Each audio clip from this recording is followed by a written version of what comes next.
There's a big fat one, a skinny one, and a medium-sized one.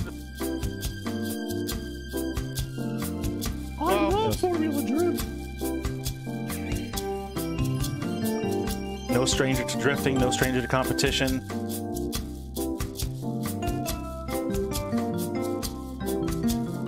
That guy stole my freaking ratchet wrench. I see that. That's mine.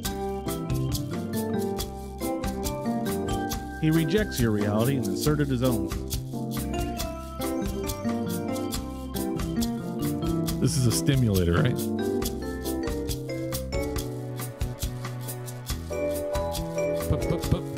Pilot.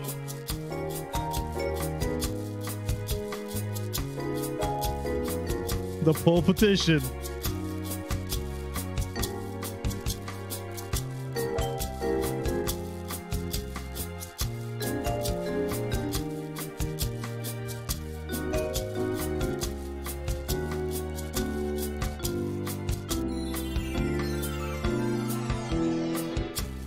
Matt Shulman still on top with the 69.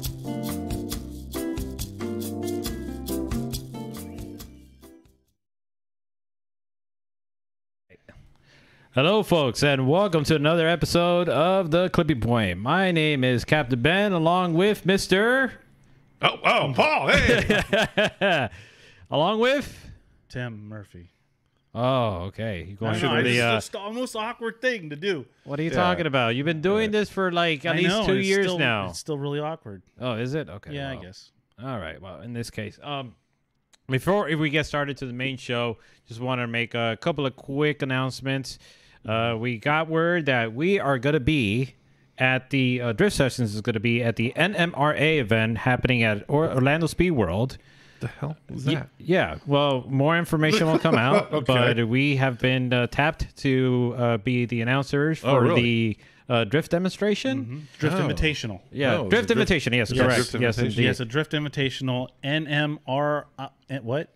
NMRA. National I love- Mustang. National Mustang. Oh my God! International Where's Race Noel? Association. Oh my God! His heart's breaking right now. I know. Oh God! Yeah. Noel's like rolling over in his grave somewhere. Yeah, he's definitely that's a whole other topic.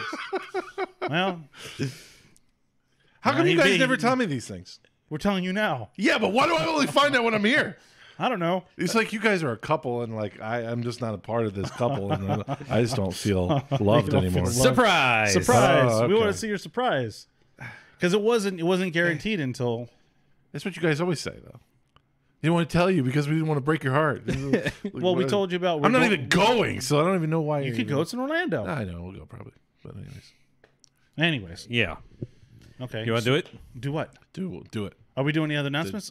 No, that's it. Okay, so our special guest tonight coming to us live. Are we doing Skype? Is it Skype or Zoom? Skype. Skype. Okay, Skyping all the way from the Great White North. Well, not really the Great White North, but in Florida, the Great White North. Mr. Ryan Acevedo, some know him as Ryan Avocado. You have applause? Oh yeah, right here. No, Oh, it's broken. Oh my God! My applause is broken. Yeah, there we go. All right. Applause machine is broken. We'll get that taken care of. Ryan, how you doing? Good, man. How about yourself, man? Happy to be on the show.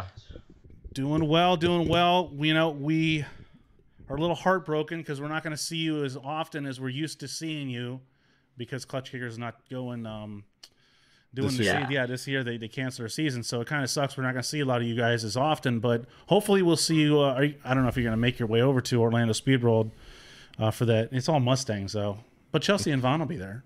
It's almost I saw that. Yeah, so maybe come through and hang out a little bit.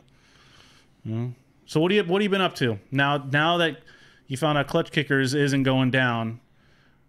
What are you doing with all your spare time? Yeah, so on the spare time, we're pretty. I mean, Pops and I both work. I work part time, and then the rest of the time I'm in class in college. So we're both kind of Monday through Friday grinding out work, grinding out school, and then come Friday, Saturday, Sunday, it's grind time on the car.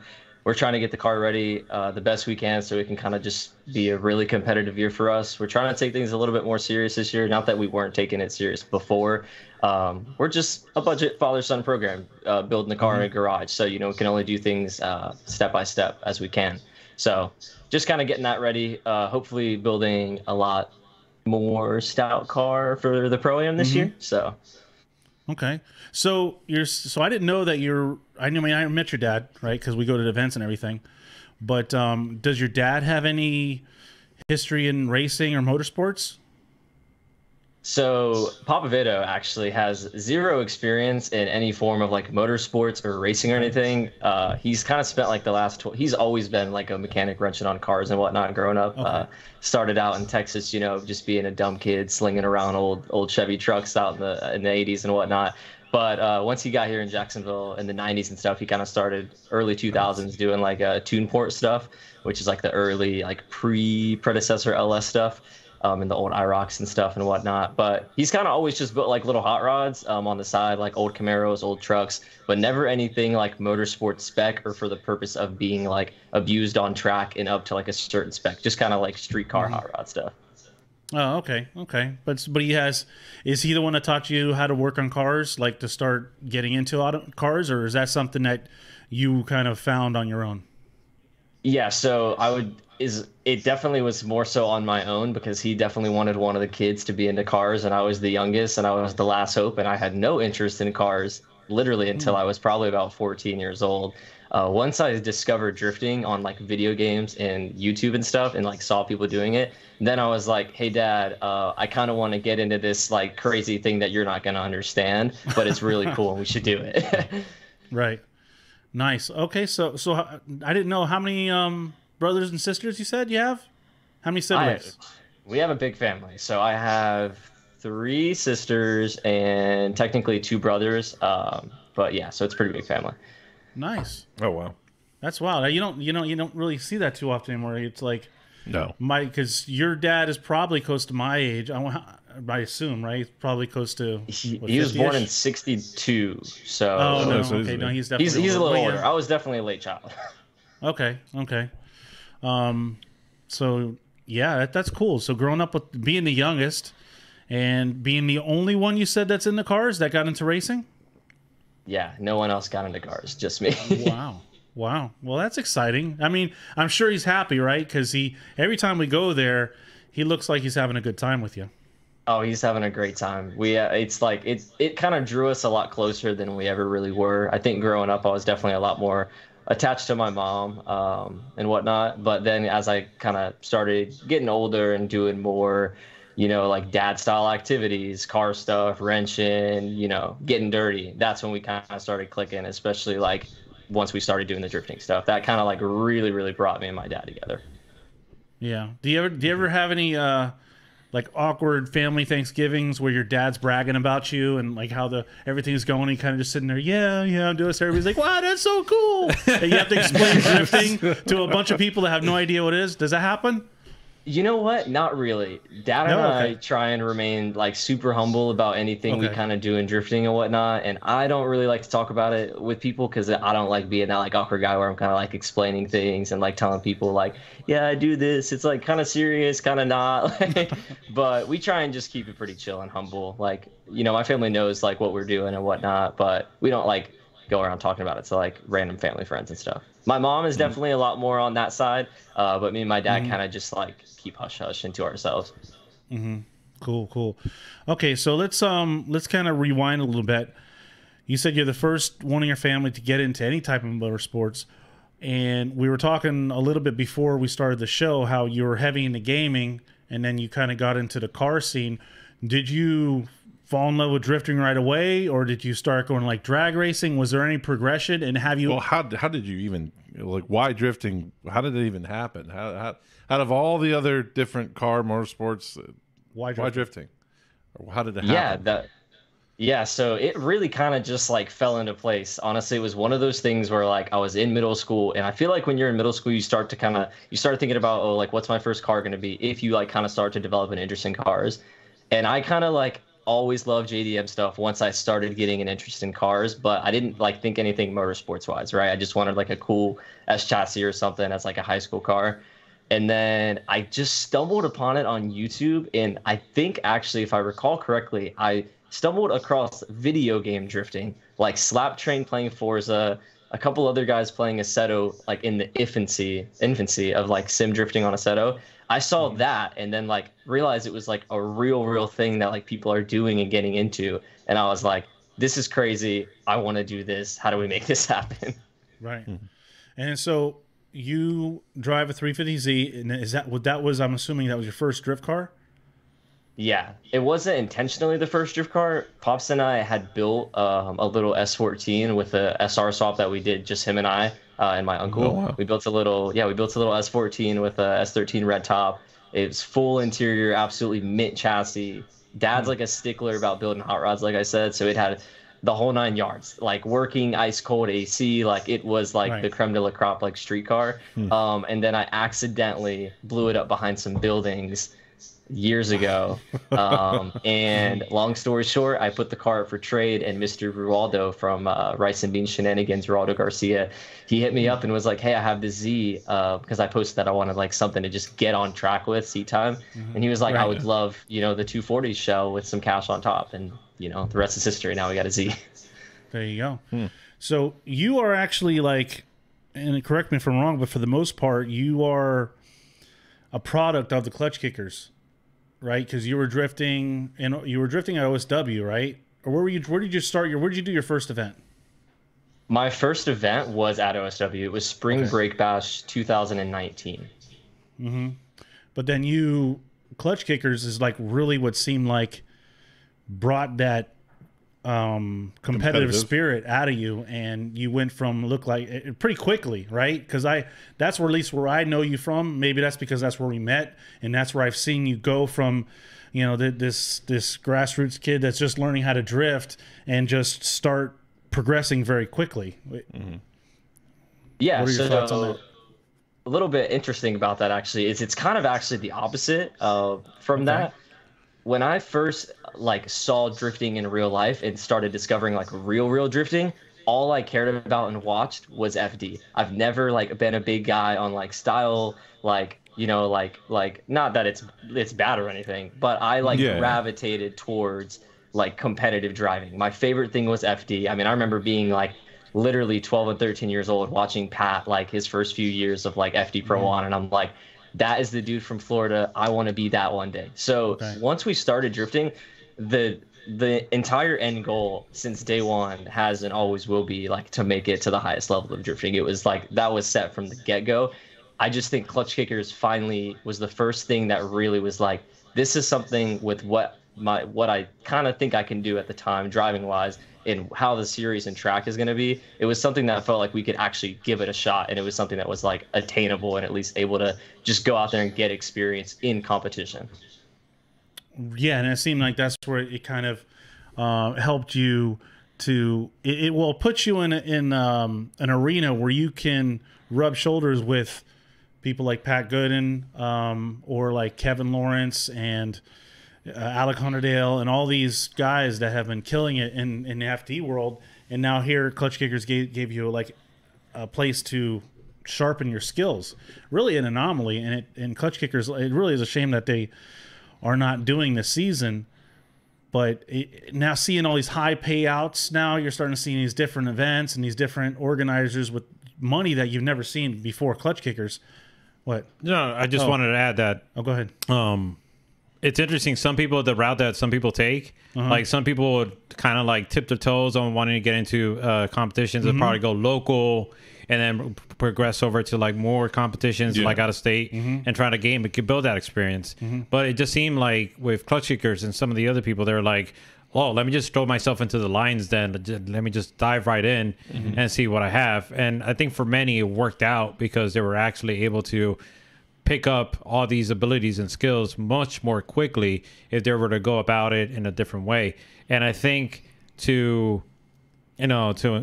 question that comes to mind that I want to ask to Ryan is that, did you had any sort of doubt or reservations in regards to jumping yourself into a competition like Klutch Kickers, or did you consider maybe just doing some local events? Because there are moments where people, they'll do events, the local events, they'll win, and then they'll sort of get tired of it, and they'll want to push themselves and see what else is out there. So I just want to kind of know, where did your journey take you, Ryan?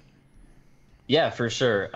So when I first started, like after a year of driving at OSW, there really wasn't any comp stuff going on in like real Southeast United States. Not even really any grassroots level comps that were within like a 5-hour vicinity of, you know, our drive from Jacksonville. So Klutch Kickers kind of was that first like kind of door that was halfway open. That was like, hey, here's something that you can use to get your foot in the water. And when we originally like talked about it, when I was like, hey, Dad, my buddy Nick Rod, he drives like a Purple E36. He was like, I think you should go out there and get the experience, because I was wanting to do Pro-Am the year after, or at least just give it a shot, you know, like whatever happens, happens.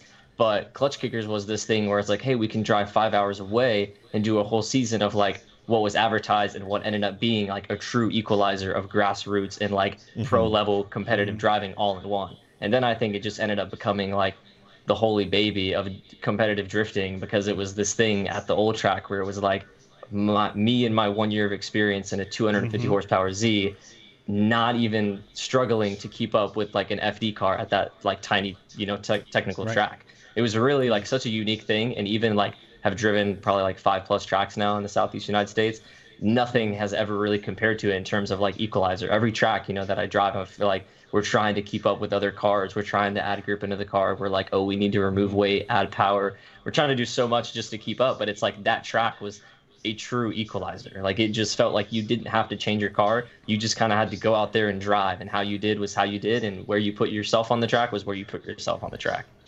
Yeah. Now, did you have any experience watching FD drivers in like pit crew? Did you ever help out with any of the pit crew at FD? No, definitely not. I have no experience like crewing for any teams or anything. I was going to spot for one like a couple years ago, but after I'd already started competing, but didn't have any crewing experience or didn't really have a full grasp on what it really took to run like a serious competitive program and the kind of like team and amount of guys you got to have dedicated to a certain thing. And that's something that this year I think we've really learned firsthand. I don't even think we really had a full grasp on it going into the 2022 season.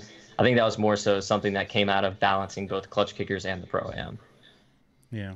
Now, aside from not learning how to drive, but keeping seat time and improving yourself as a driver, what are some of the struggles that you've had to, or maybe some lessons that you've learned the hard way from the time you started competing at Klutch Kickers to now? Oof. So definitely is like having, well, this doesn't really apply to early Klutch Kickers, but it definitely applies to like current and last season Klutch Kickers, because it really expanded and grew so much in terms of competitiveness and seriousness. Klutch Kickers this year, I don't really know if anybody expected it to be like this, but it really just ended up being like a baby FD. Like huge track, a lot of tire, a lot of car, a lot of very serious programs pulling up and double-decker, you know, stacker trailers with 10-man teams. I mean, these guys got more tires in the weekend than some guys have for the whole season. Right. And like when you run, you know, at that level and that kind of team and track, you got to have things like a substantial amount of spares for the car. You got to make sure that you like have everybody to do the right stuff. And I think not really having the spares was really the hardest lesson learned, because obviously at round 2, I think it was, we had that mechanical failure, which set me into the wall. I didn't have any power steering, lost the belt. I was kind of just like stuck driving up, hit the wall. Although I got like pulled off an ambulance and probably wouldn't have really made the competition time out because of the severity of the damage, it was one of those things where we had a lot of people that were really willing to help and wrench on the car in that 10-minute time span that wasn't even a part of our team. And we just simply didn't even have remotely an extra WiseFab kit. I mean, Steve Bergstrom was literally asking my dad what he needed to rip off of his car in 5 minutes, WiseFab wise, to get my car back on track. And that's something where we were like, wow, we need to have like our stuff together in terms of having extra parts and being able to essentially, you really need to be able to rebuild a car at the track when it really comes down to it at that kind of level of drifting. So yeah, that was like the biggest lesson learned, was make sure you have your program in check, car and team wise. Yeah, I wanted to ask you, because you mentioned that you started off with the 250 horsepower G50Z, and then at some point you transitioned over to the LS power plant. What sort of what was your thought process going with it? Because you've seen people that either go with a JZ or some other sort of power plant, or upgrade the VQ at some point somehow. And I would imagine that a lot of thought and care went into deciding what you were going to upgrade onto your vehicle, and perhaps share with us some of that thoughts, because I'm sure there's many people out there that kind of go through the same process where it's like, do I need to do something else to improve myself as a driver, or have I reached the limit of what I can do with this vehicle, and do I need to now step it up so that way I could be more competitive? So Yellow, what guided you to make the choice for the go to LS? Yeah, so the first thing that really got us to even make the step to change the engine in general, really it was Uncle Pat Gooden. Uncle Pat! Whoa, wait, hold on a second. I like that. I gotta change his phone number. Uncle Pat. No more Pat Gooden. It's Uncle Pat. Done. All right. Sorry about that. Go back, Ryan. There was a specific event. I don't know if it was like round 3 or round 4 of Klutch Kickers season 1. It was whenever we did the first event with the solid gray car, like prior to the ISR deal and everything. And something that resonated with me is Pat was like, you drove that car in that setup like to the most it could have been capable of, and the run you put down for being here with that was magic. And I like told Dad forever, I was like we need to wait till I have fully outgrown the car. Like there's no point in swapping early. It just costs more money. And he was in full agreement. But I always was hard on myself, especially early in my drifting career. I was like, no, I'm not ready. I'm not ready for more power. If Matt the Ginge can drive his Z like a Pro 1 FD car, I shouldn't change my motor until I can. And then it just kind of became apparent that we were kind of inching towards needing to make a little bit more competitive car as we started developing as a program, and other guys started as well. You kind of are just like, okay, what's the next step? We're driving the Z every weekend. It's working, but like, how can we try and get closer to a win? And even though Klutch Kickers season 1 and 2 was like an equalizer track, to really make it past like top 16 onward, it kind of did feel like you really needed that extra power and stuff. So we just decided to do a swap. And Dad's always built hot rods with LS stuff. He's done a couple trucks. He had a 67 Camaro right around when I first started drifting that he had a Texas Speed LS3 in, T56, a really cool car. So he's always tinkered with LS stuff. He's always been a GM guy.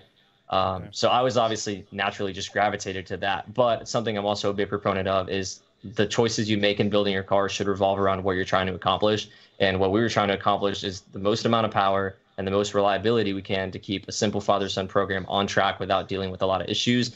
And that kind of just seemed the easiest way to do that was a simple, reliable Chevy LS motor. Okay. And did that all come to fruition at the same time as the ISR sponsorship? Yeah, so we were already kind of in the midst of piecing it together. We bought a 6.0 LQ9 long block off Craigslist. This is before Facebook Marketplace was like the go-to. Dad got it from some guy locally on Craigslist, and then he actually gave me his Texas Speed PRC heads that were for his car, the Camaro. Oh, awesome. And then we were kind of just waiting on being able to get everything together. And then, I approached ISR about, trying to help us propel the speed of getting the car swapped so we can be more competitive.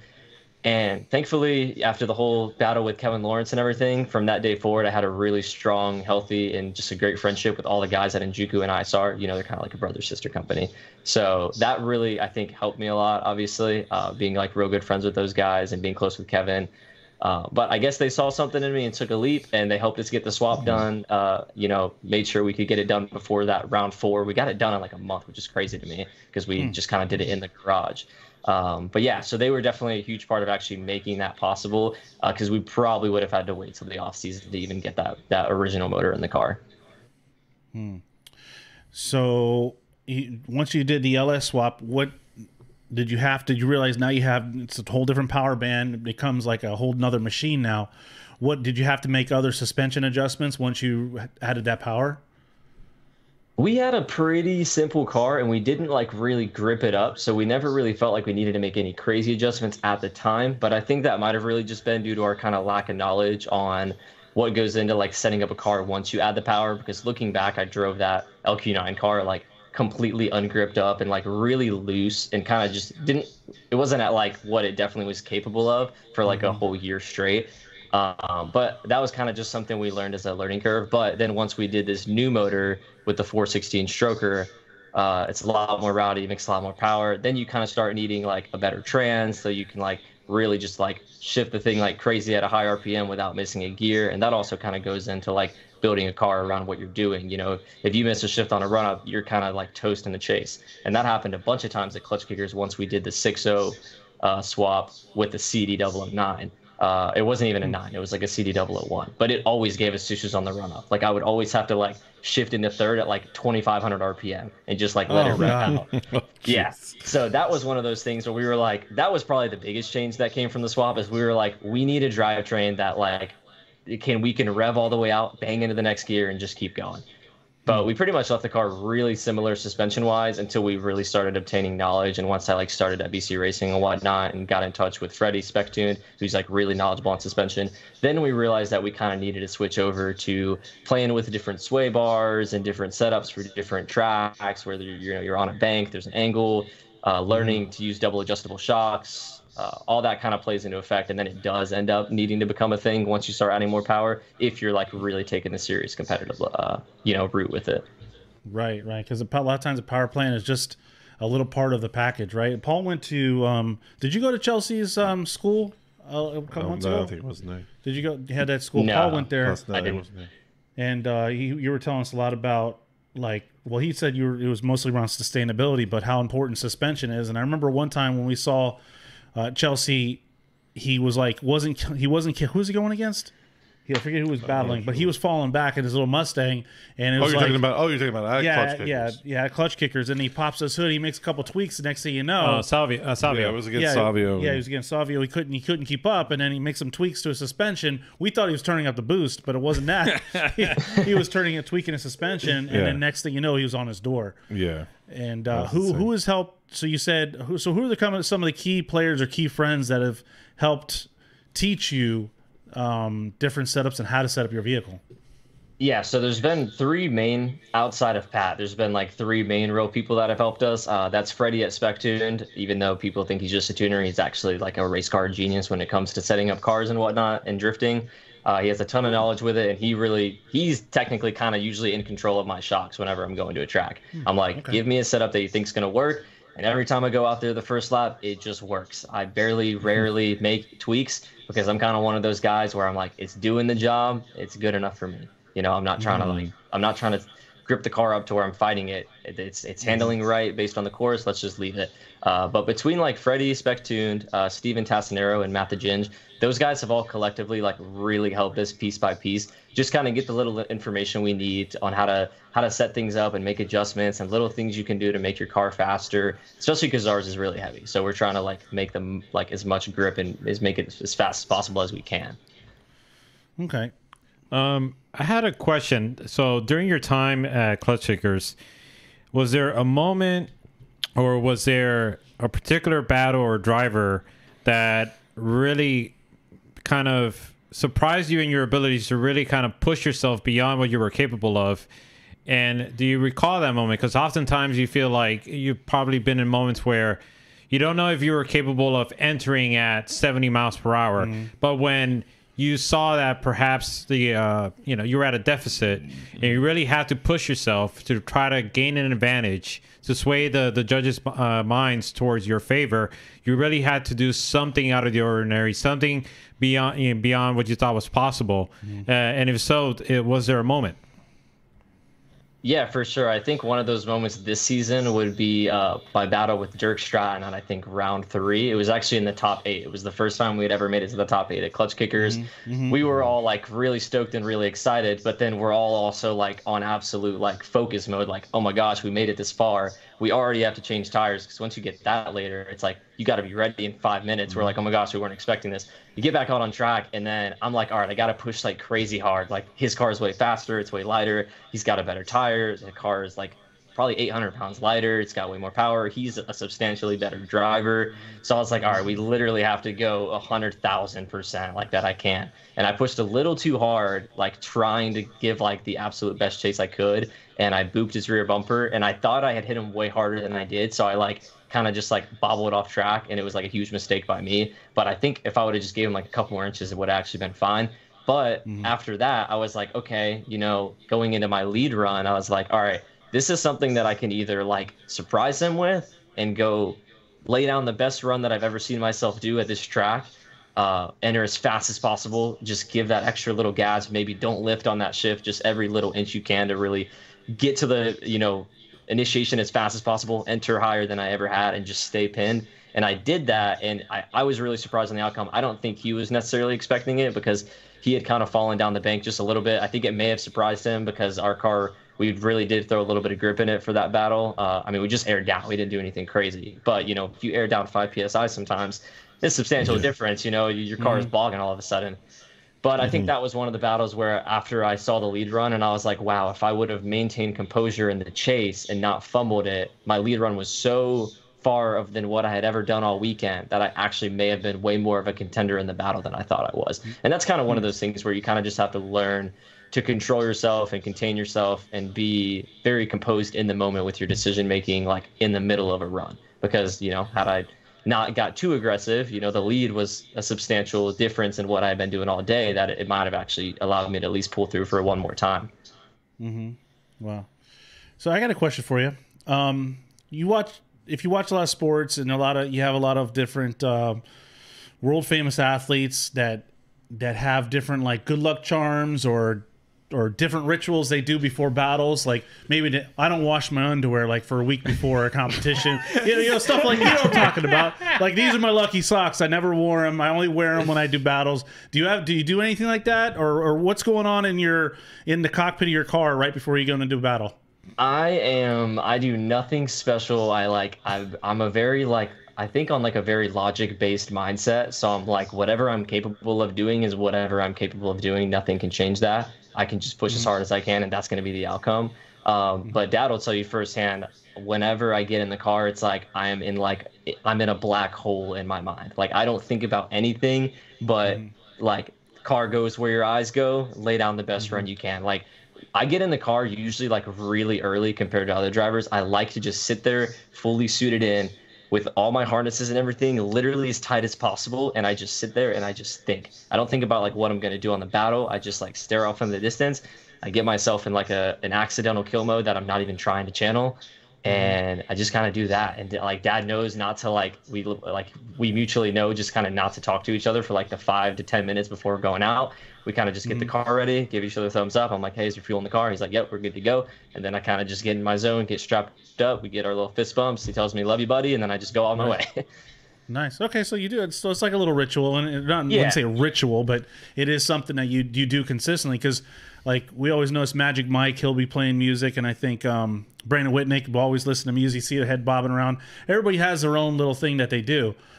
For me, it's always just like I'm nervous, and I'm just kind of like thinking, okay, I got my brother in my ear saying, "Don't spin, you idiot," and then you know, because then I'm thinking, "Don't spin," and all this other stuff. So, but another thing I wanted to bring up too is you actually worked for a friend of ours, with a friend of ours. Friend, I use that term loosely. No, I'm just kidding. But he had his own zone. I don't know if you knew. Oh, God. I don't know if you guys knew this. He also drove a 350Z. He also drove a 350Z. This person being, I think you know who I'm talking about. Yeah, 100%. His initials are his name. His initials are his KP. So you worked with KP, I believe. Did that inspire you for a 350Z at all? No, not necessarily, because when I was young and I was watching Kevin drive, this is how young I am, as bad as that sounds. When I first saw Kevin drive, he was already in Pro 2, and he already had like the matte black S14 with like the LQ9. I wasn't like young enough to see any of the before of that, so I kind of just like, I was always like, oh my gosh, that's Kevin Phillips, the Pro 2 driver. Like, that guy made it happen. But I love Kevin. Yeah. That amazes us too. Yeah, I wager that you missed out some of the best years of KP's drifting career. We witnessed some great highlights, and it's really unfortunate that many people nowadays they weren't able to witness some of the things that we witnessed. Maybe we'll get our track back one day, and he can come and experience the KP zone. Yeah, really. KP himself can recreate it, so that way he can further cement himself in that area. Yeah. So I think we used to run events. I'm pretty sure we used to run events down here in Miami, and I believe that's where KP did his first event, because I think he came out to the event. It was his first event there. Yeah. And he had his own zone. Do you know how he got named for that zone? Ryan? No, not a clue. I have no knowledge on the history of like South Florida drifting, because when I got into it, it was just OSW was already a thing, and that was established. All right. Well, we gonna school you here, Ben. You tell the story the best. Oh, really? Oh, thank you. Yes. I'll be brief. But basically, it was one of those things where we're having an event, and the way how it was laid out, it was basically like a top of second, like mid third, I would say, left hand turn, and going to like a pretty long stretch down to a tight second gear turn, very tight. But that long stretch on the right corner, right side of it, we had like a row of garbage bins. They were barrels, yeah, exactly, for garbage, like at a racetrack, right. We had these barrels, just big blue barrels that were just on the side. They're race fuel barrels. Yeah, right. That's what they were. I mean, if you've been to a racetrack, they always use those for garbage cans. But go ahead. And then they were way off the track. Like if your car or somebody ends up somewhere around there, you really did something that shouldn't have been done. You went way past the point of no return. And we're thinking like, oh, I mean, nobody's gonna just go over here. That? Yeah, nobody's gonna show up. And then of course, whenever we say that, we get proven wrong. And it just so happens that KP, the overachiever, sure, okay, we'll say that. He says he just went ahead and I don't know what was now. Here's the thing: we don't know what's going on with his car. For all we know, he could be having some technical difficulties or something. Maybe something was wrong with his suspension, or maybe his VQ was acting up. I mean, that's not a surprise there. I mean, it being what it is. But in any case, so he just went straight into the turn and just, I don't know, plowed heavy on the understeer and just went way offline, way off the track.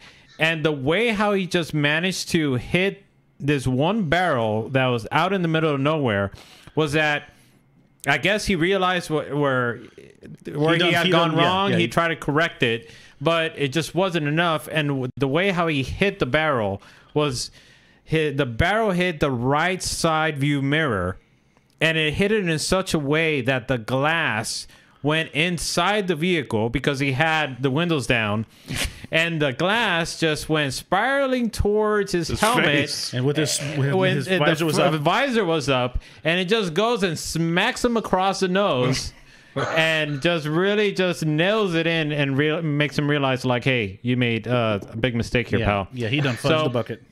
Oh, funny.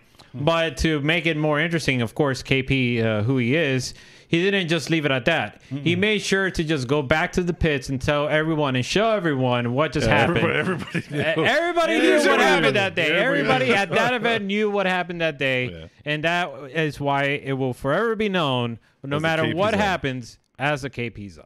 So maybe if we get the track back one day, Lord willing, you can come down to experience. And you can experience the KP zone. I feel like I missed out on a huge part of like Florida drifting because I got into it so late. Like everyone talks about like CFRC. I wasn't even around for CFRC, and that's considered like kind of like modern Florida drifting history. But I didn't even get to experience that. Like I just really got to experience like OSW and like so far just like the Emerald Coast track, which is now shut down or not shut down. Whatever happened, bought it, not sure. And then the Freedom Factory, which that track's pretty cool. Just kind of sucks about the middle pavement situation, but yeah.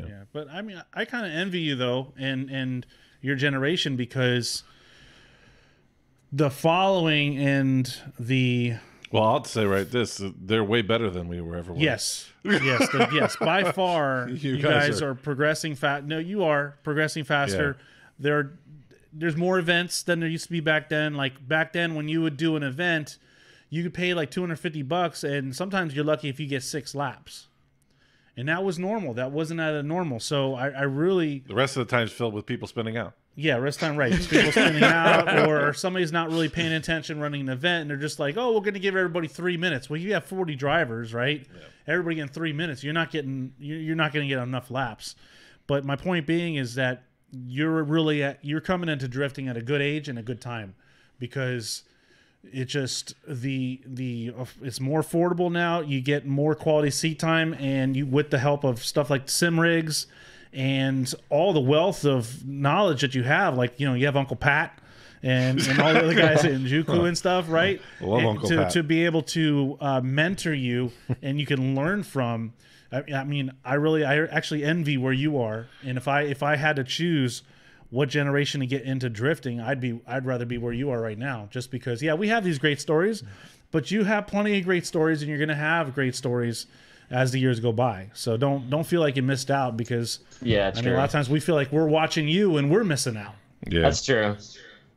So, anyways, so one of the things I kind of want to go back to, and it's sort of a dark period in your career, is going back to what happened at Klutch Kickers when you made contact with the wall.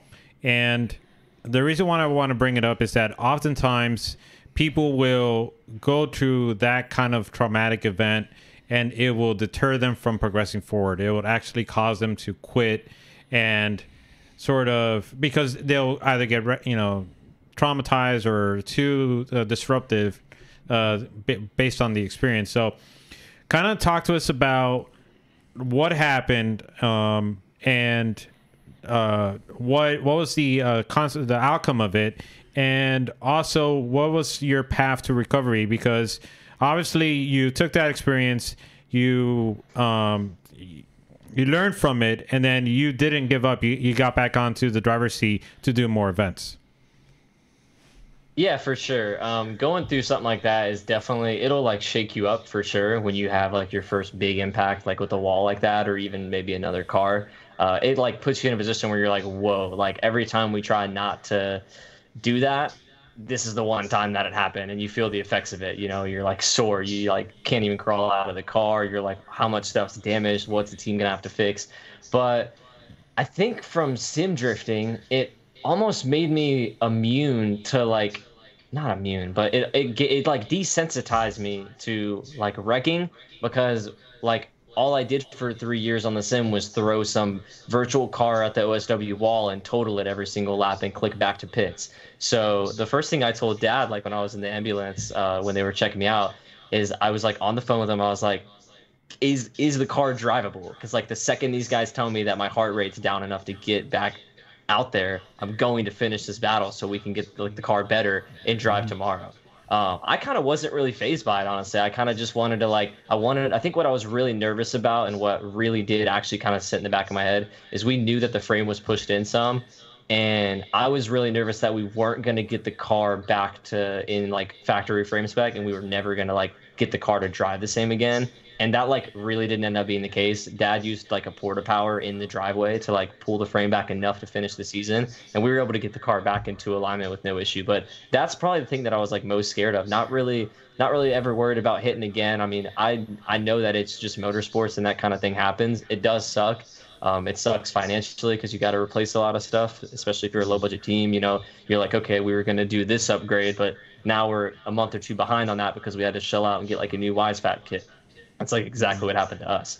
But yeah, I think I was more so just worried that the car wasn't going to be the same car and it wasn't going to drive the same again. And I was just kind of like in the back of my head, I was like, what if like I get back in it and it just doesn't feel like the same car, like because one, like we're not able to get it back into spec. But then we ended up being able to, and the next round I drove the best I ever have, which was round 3. That's where I placed top 8. Yeah. I went out there and I was like, oh, another bank track, sick. Let's rub the wall this time instead of hitting it. Right. Yeah, you definitely did show a lot of improvement, and I think one of the things that you told me was different is you had more time to dial in the car before an event. I think this conversation we had, because you had the issue with the power steering, which was the ultimate fault, is why you went into the wall, correct? Yeah, we lost the belt flew off. We were having issues with like the stock spec, like OEM, but non-OEM, like AutoZone, I guess, basically. Factory GM LS style pump that was like kind of failing. We went through 2 of those. We couldn't really keep a belt on the car consistently for a little bit, but that happened after the wreck. But yeah, leading up to the event, we had a couple failures at OSW, and we actually even had power steering failures at round 1 of the Pro-Am, but for some reason it only happened during qualifying. But yeah, we kind of beefed up right before that event. Dad went through and did like the turn 1 power steering pump. He like went through and he was like, I'm going to make sure that power steering system never fails again, like with you behind the wheel. And seeing him kind of put that kind of confidence into his own work and talking with Freddie and Ant from Majuku about getting the right kind of setup for it, And it just gave me like, it fueled a fire in me that I knew the car was going to work and it was going to do its thing, and that I could throw it against the wall at 100% and not worry about it happening. And that's where when we spoke about that at the event, I was like, yeah, we've got a beefed up system, and I know that I can trust the car to put it a couple inches away from the wall and not have something sketchy like that happen again. And it didn't. It held through, and we placed really high. Have you been to LS Fest? I have not. I've been meaning to try and make that event for like 2 years, but Dad and I just keep trying to pack the schedule with as much comp stuff as possible, like season comp. Last season we did Klutch Kickers and USDC. That was kind of hectic, and it kind of just made it hard for us to find the time, the actual budget to like drive up there, because I think it's in Kentucky. That's like, a few day trip for us, and then getting out there and doing a side event in between all the other rounds of everything. But we really want to do it this year. Like, I think this year is the year that we're finally going to hopefully be able to do it. Yeah, we'll be out there. Do you have a spotter that you use? I mean, is there have you had one spotter, or have you had different spotters, or do you kind of like a no spotter driver? I know there's some drivers that choose not to have a spotter, make it easier for them. Where are you at in that? Yeah, so for the USDC Pro-Am, we did have a spotter. We tried to maintain the exact same team for all of those rounds so we could be as effective as possible. Steve Bergstrom, the gentleman with the like greenish blue turbo VQ 350Z that did Klutch Kickers last year, he was our spotter for all of those rounds. He came to every event. He has a ton of driving experience and now has a ton of competitive driving experience, and he really knows what to look for. He's been watching competitive drifting for years, so I knew that I could trust him to tell me where I needed to put the car, if I'm laying down a bad run or not, and that worked out good for that season. But for Klutch Kickers, we kind of treat it as like a practice and progress thing, just to hang with the big dogs. So I don't try and like take that series that serious. I want it to be like, because me and Dad started, with Klutch Kickers. That was our thing, like father-son program, coming out to Klutch Kickers, just having fun. And we try and kind of keep that till this day. And the easiest way to do that is just be relaxed with it, drive the best you can with the car, but like, don't overthink it. Don't overstress it. Don't get down on yourself about how the day's going. We just kind of go out there and have fun. So for Klutch Kickers, I don't use a spotter at all. I just kind of look at footage and I'm like, that sucked. I really need to get the car wider in that zone, or, reposition here. I could fix that. But Dad kind of just gives me pointers here and there and films, and I just kind of look at it in between sessions and go from there. Makes sense. You got something? No, I do, but you can go first. Oh, okay. So taking into account the high stress environment that surrounds Klutch Kickers as a driver, how is the environment like for something such as King of OSW? Oh man, King of OSW stuff is like probably like where I'm like having the most fun. When you can kind of just get in like a simple car, or I even did it in the comp car one time like a year or two ago. But that stuff is so much less stressful because you're like, it's just for bragging rights with your own friends and whatnot. You guys are all trying to just do the same thing. It's not really about the free entry to events. We all want to support OSW, so that doesn't even matter. We're just like, you kind of want to be like, hey, I got it this time. Like I got through Matt, Adam, Steven, Steve, all these crazy drivers, Chris Rios, all these guys that have been reigning kings, Ben Julian. So you kind of just want to get it for bragging rights against your own friends. But it's fun in that aspect because it's just so much more chill. You're not trying to set up a car for something. You're like, I'm going to get in the little box that I've been driving around all day throughout these crazy A-class sessions that's taking taps and hits, and we're just going to throw them around the skid pad and drive like it's FD and bang doors and like see how far we can all go and whose car is going to do the most laps before it overheats. Mm-hmm. Yeah. So that stuff's way more fun. Not fun, yeah, but it's just like way less stressful. Mm-hmm. You just gave me an idea. What if? All right, hang on. Listen, hear out. There it comes. All right, for the King of OSW competition, right? None of the drivers have a hand at the suspension tuning.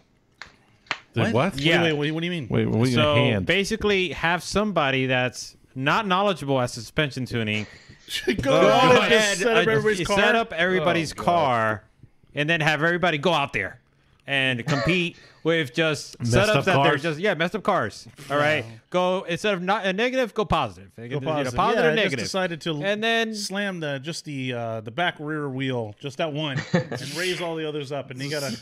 That would be insane. People would die.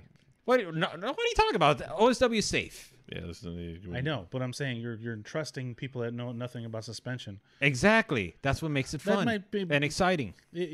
I could see where it'd be fun and exciting. I think that'd be a little difficult to do, and I think I don't think it's gonna work. Okay. All right. What was your question? I forget. Oh, No, what I was gonna ask is, now you've got the power plant in there. The power plant seems to be pretty solid. You've been making changes to your suspension. What about the other part of drifting, which is building a program? What have you been learning? I think you said you're taking different courses to help you public speaking and stuff like that, to help you be more presentable, which I think you do a good job already. But what are some of the other things that you're planning to do this year to help develop that program? Yeah, so we actually haven't made too many changes in respect to that, but I have made my approach a little bit different in what I kind of do when reaching out to companies. Finding sponsors and partners for drifting can be a little bit difficult because you have so many drivers in the same space, kind of all chasing after the same companies, because there's only so many companies that provide, you know, the angle kits, the parts, the things you need to really build a competitive, you know, pro car or pro am car for your program. So something I've really tried, and Dad and I have really been really keen on the last year, is working with people who aren't actually necessarily drifting related companies.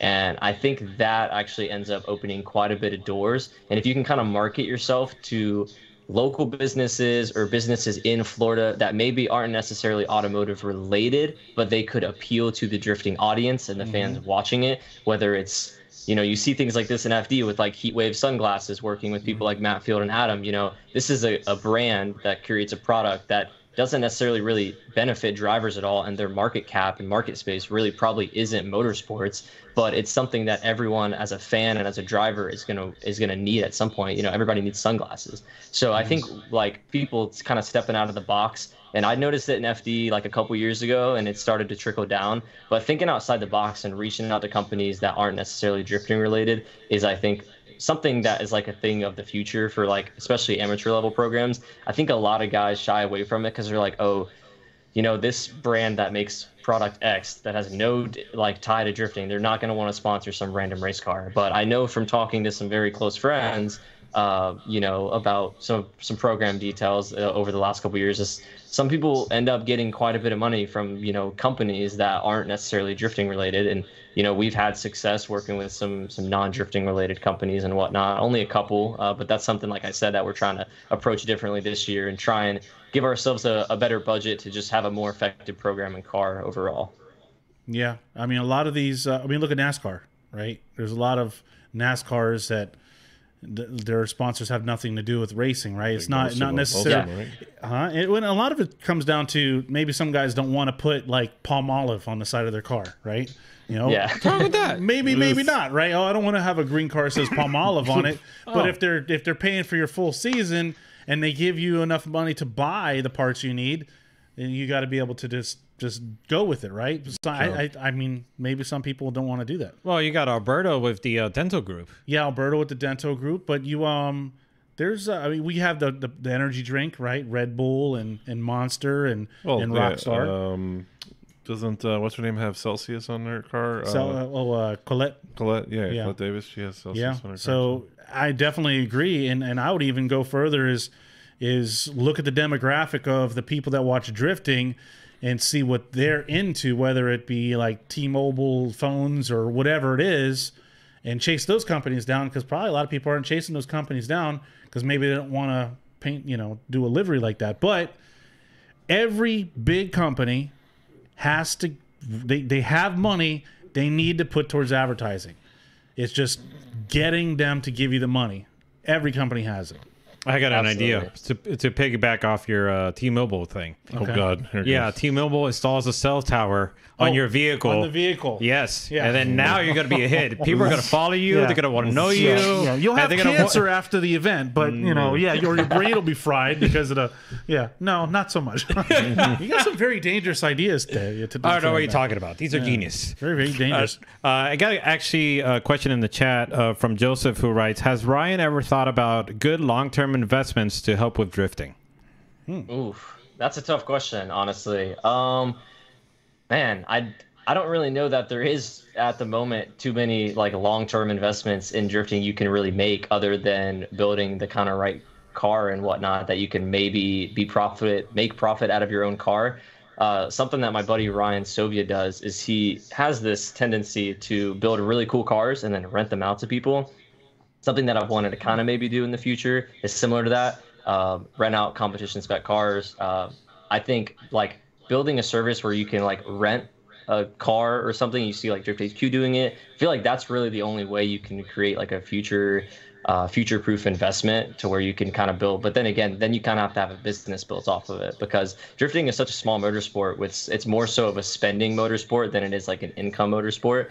It's not like, you know, Formula One or something like that, or IndyCar racing or NASCAR, where there's all this money being thrown into it. All of the money being thrown into it is really just driver funds at the end of the day. So it's kind of hard to actually like try and set up for something like that when all the programs are kind of built off, you know, you and your program and what you can kind of put together with other, you know, help from companies or family or whatever your, you know, situation is. Right. So nothing at the moment. Maybe I need to start thinking about that. I guess I am getting a little bit older. I'm not the 16-year-old kid anymore in high school. So You still look 16 though. that's a good and a bad thing. Yeah.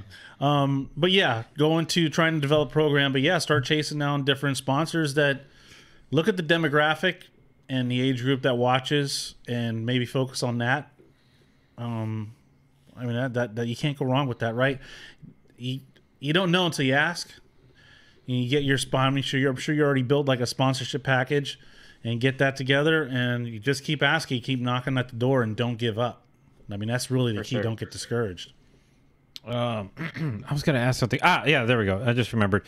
So you're often in these high stress environments. So how do you take time off? How do you get away from the mayhem that's what, you know, drifting is at times, competitive drifting. One of the things I've noticed, he acquired a luxury vehicle, and he's taken it off-road a couple of times. So care to share with us a little bit about that, Ryan? Yeah, so I don't know if I would call it a luxury vehicle. I mean, the thing's like, 15, 16, 17 years old. It's a retired luxury vehicle. But yeah, so pretty much like what a lot of people don't see is what my week-to-week life consists of is like 20 hours of work. You know, I just like 6 or 7 hours at a coffee shop that I work at. And then any hours I wake up at like 6 or 7 a.m. Any hours before that, I'm grinding my college classes. Anytime after that, I'm grinding my college classes. That's kind of the Monday through Friday grind, just to kind of keep myself afloat and pitch in, you know, the little that I can into helping, you know, dad, you know, further the car and whatnot. But yeah, so I acquired a Lexus GX 470 because something I want to branch out into doing a little bit is just some overlanding and traveling.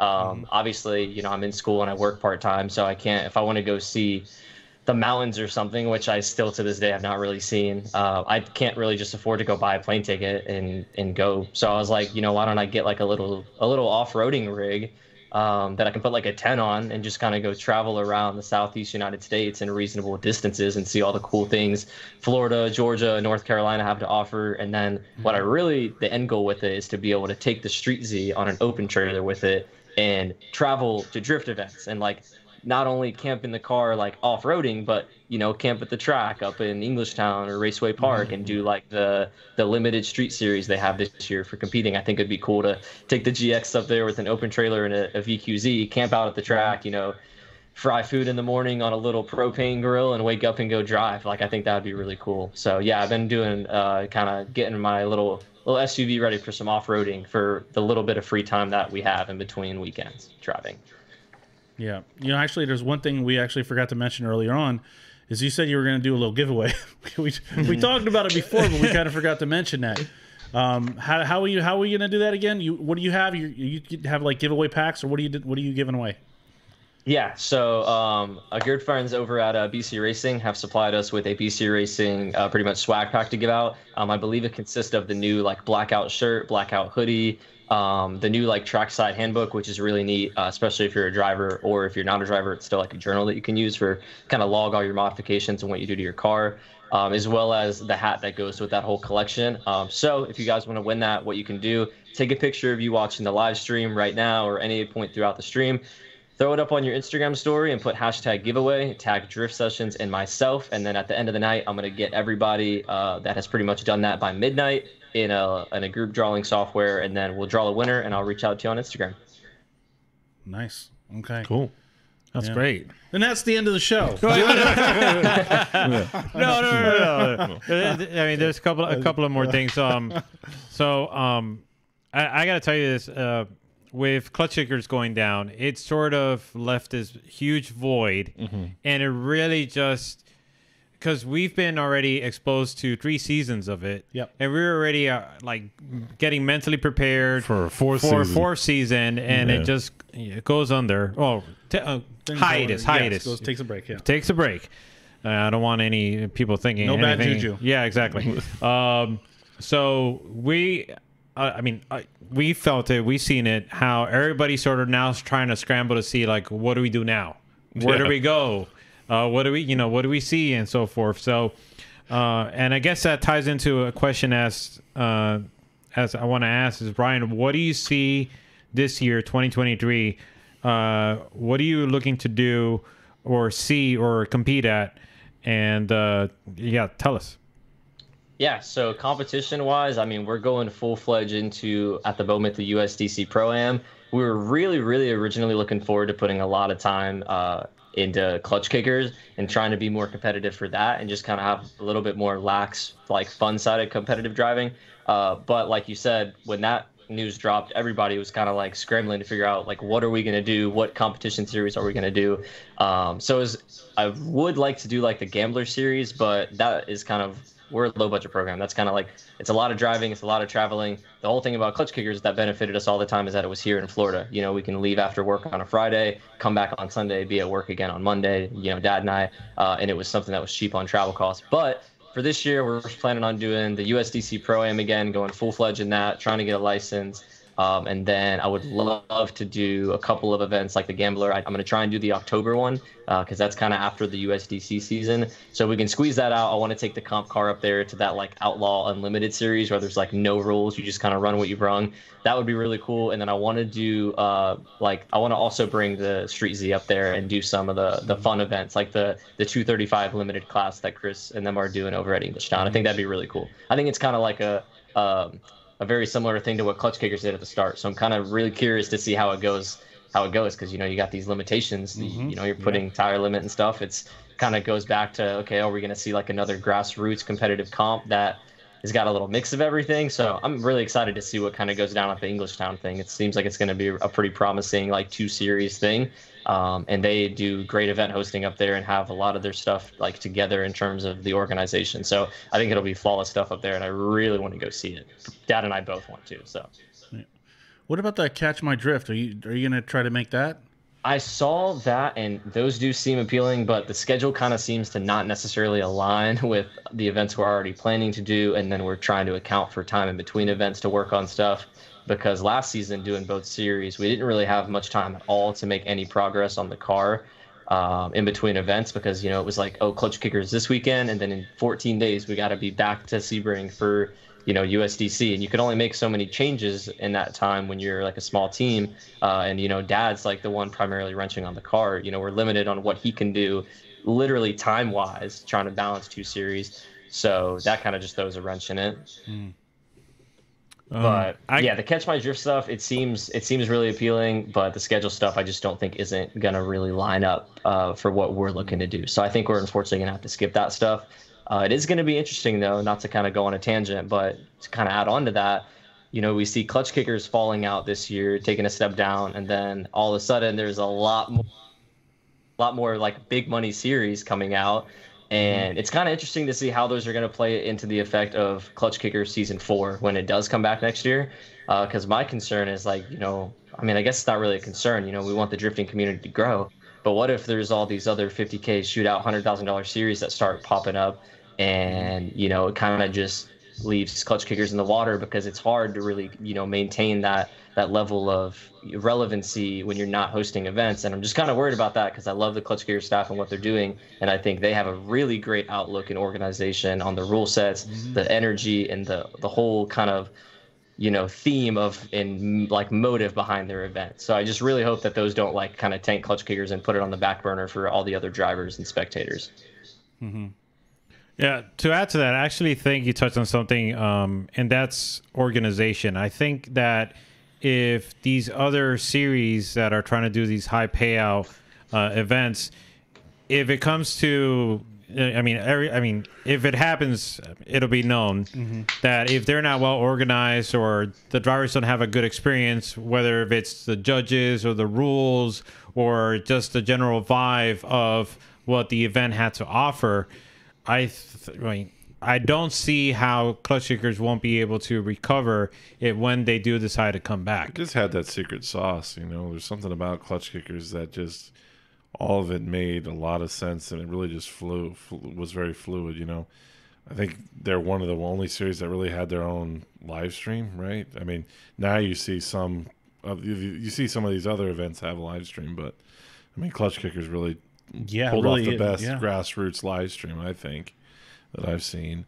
So they had that. They had the judges that were, very consistent.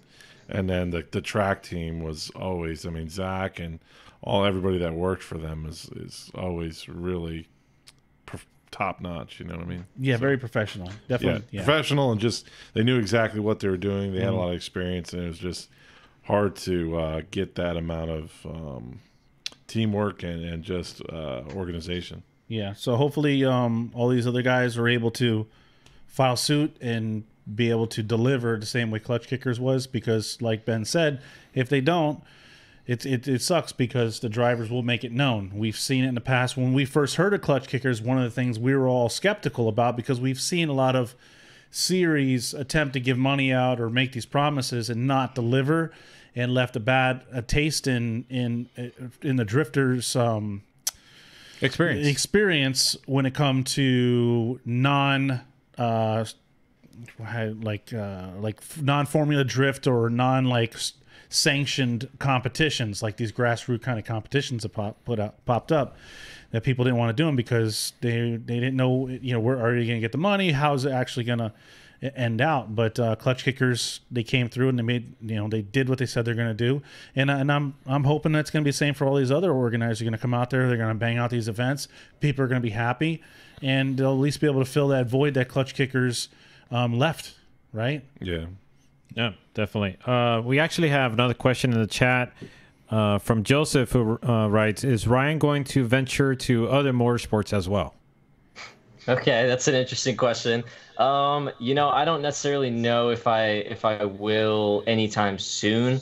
It is something that has piqued my interest, but I think it'll be something in the future that I won't dive into until I'm able to hopefully have a solid drift program where I could venture out on maybe something on our own budget again, while still being able to drive, ideally, hopefully drifting at a professional level, but not anytime like in the near future where I'm going to be like putting anything down to try something new. It'll definitely be a while, or at least until we can, have the same 130% that we have on drifting, as well as experiment with some stuff. But if I was going to, and I did have an unlimited budget and I could experiment with some stuff, I would definitely do some open wheel racing for sure, like IndyCar. Oh, wow. like low level formula racing. But like that's something that's really piqued my interest, because at heart, I'm really a driver. I like wrenching on the car and whatnot, but I don't really get too much enjoyment out of like building a car. That's not kind of like my craft. It's not something I love seeing the progress of it, and I love seeing people like accomplish crazy builds and whatnot, and build their own car and drive their own car. But I really like the physical aspect of driving in motorsports and winning, and trying to win and try and like be the best guy out there. When it comes down to being in the seat and doing the thing, and those kind of racing, or that kind of racing does kind of just that. It's like an all-out brawl for like, driver. So I think that would be cool to experiment with in the future, but we're gonna need a little bit more budget or something to change before we can try that. Right. Yeah. But go ahead, you getting something? Yeah. I did want to ask, and maybe this has crossed your mind. I mean, if it hasn't, I understand, but we've spoken about before how maybe there's something different that needs to be done with some of these events. We touched on it with our conversation with Nate Hamilton, and maybe how it needs to be simplified.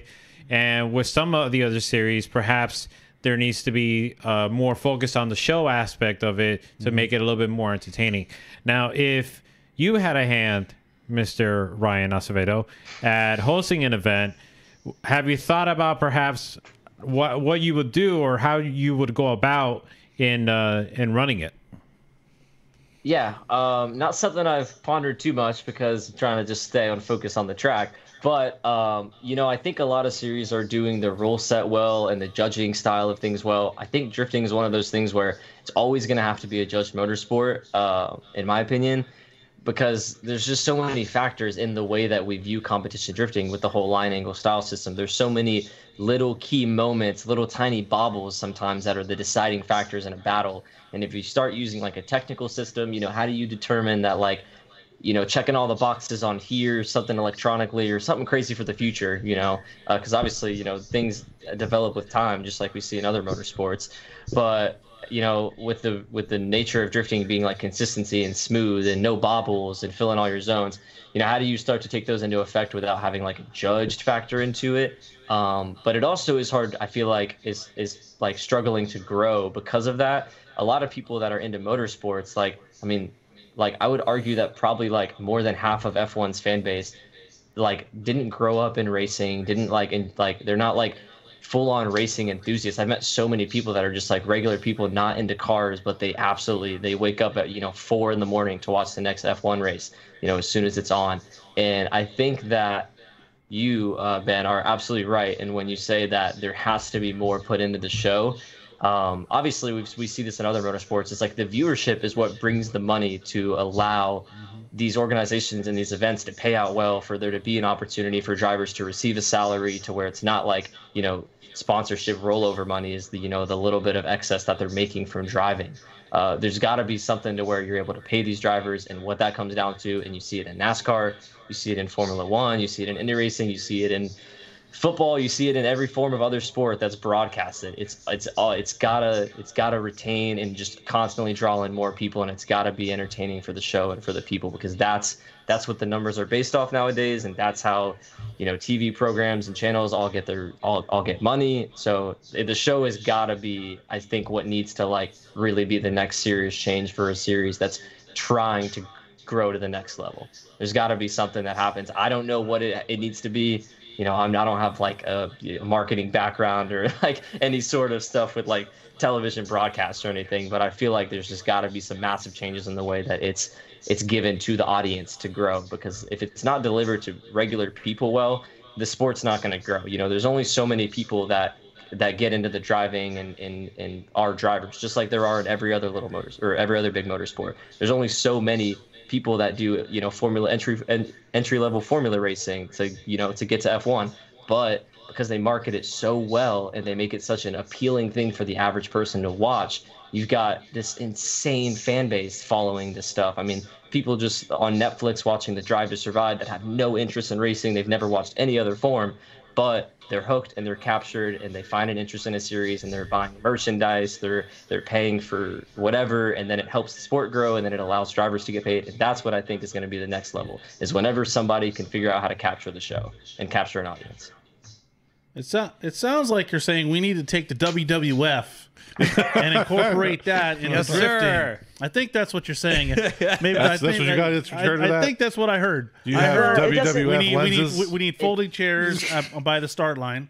So if you really get upset at a person, you get the folding chair, you get out of your car, and you smash them over the head with it, and then meet some more trash talking managers, Yeah, right? some To driver trash talk managers, driver yeah. managers. Some more interviews, and I think it's kind of subtle the way you made it sound, but I think that's what you're saying. Cramp! Oh, Kind of. oh, cramp! God's punishing me. Are you flopping? Oh, my leg! He's flopping. No. Are you flopping? That was just the Lord saying, "Hey, shut up." Oh, man. I got a cramp. Oh, anyhow. Ooh. You're right Okay. there. I got to stretch it out. You get a hamstring cramp. And it's He was telling us we were old. Now you're just like. well, I just started proving it. getting this year. I started to get back into working Okay. out, so it's like Okay. I'm cramping up all kinds of craziness. Well, What was yeah, I mean, saying? the idea is, how do we capture an audience, right? How do we?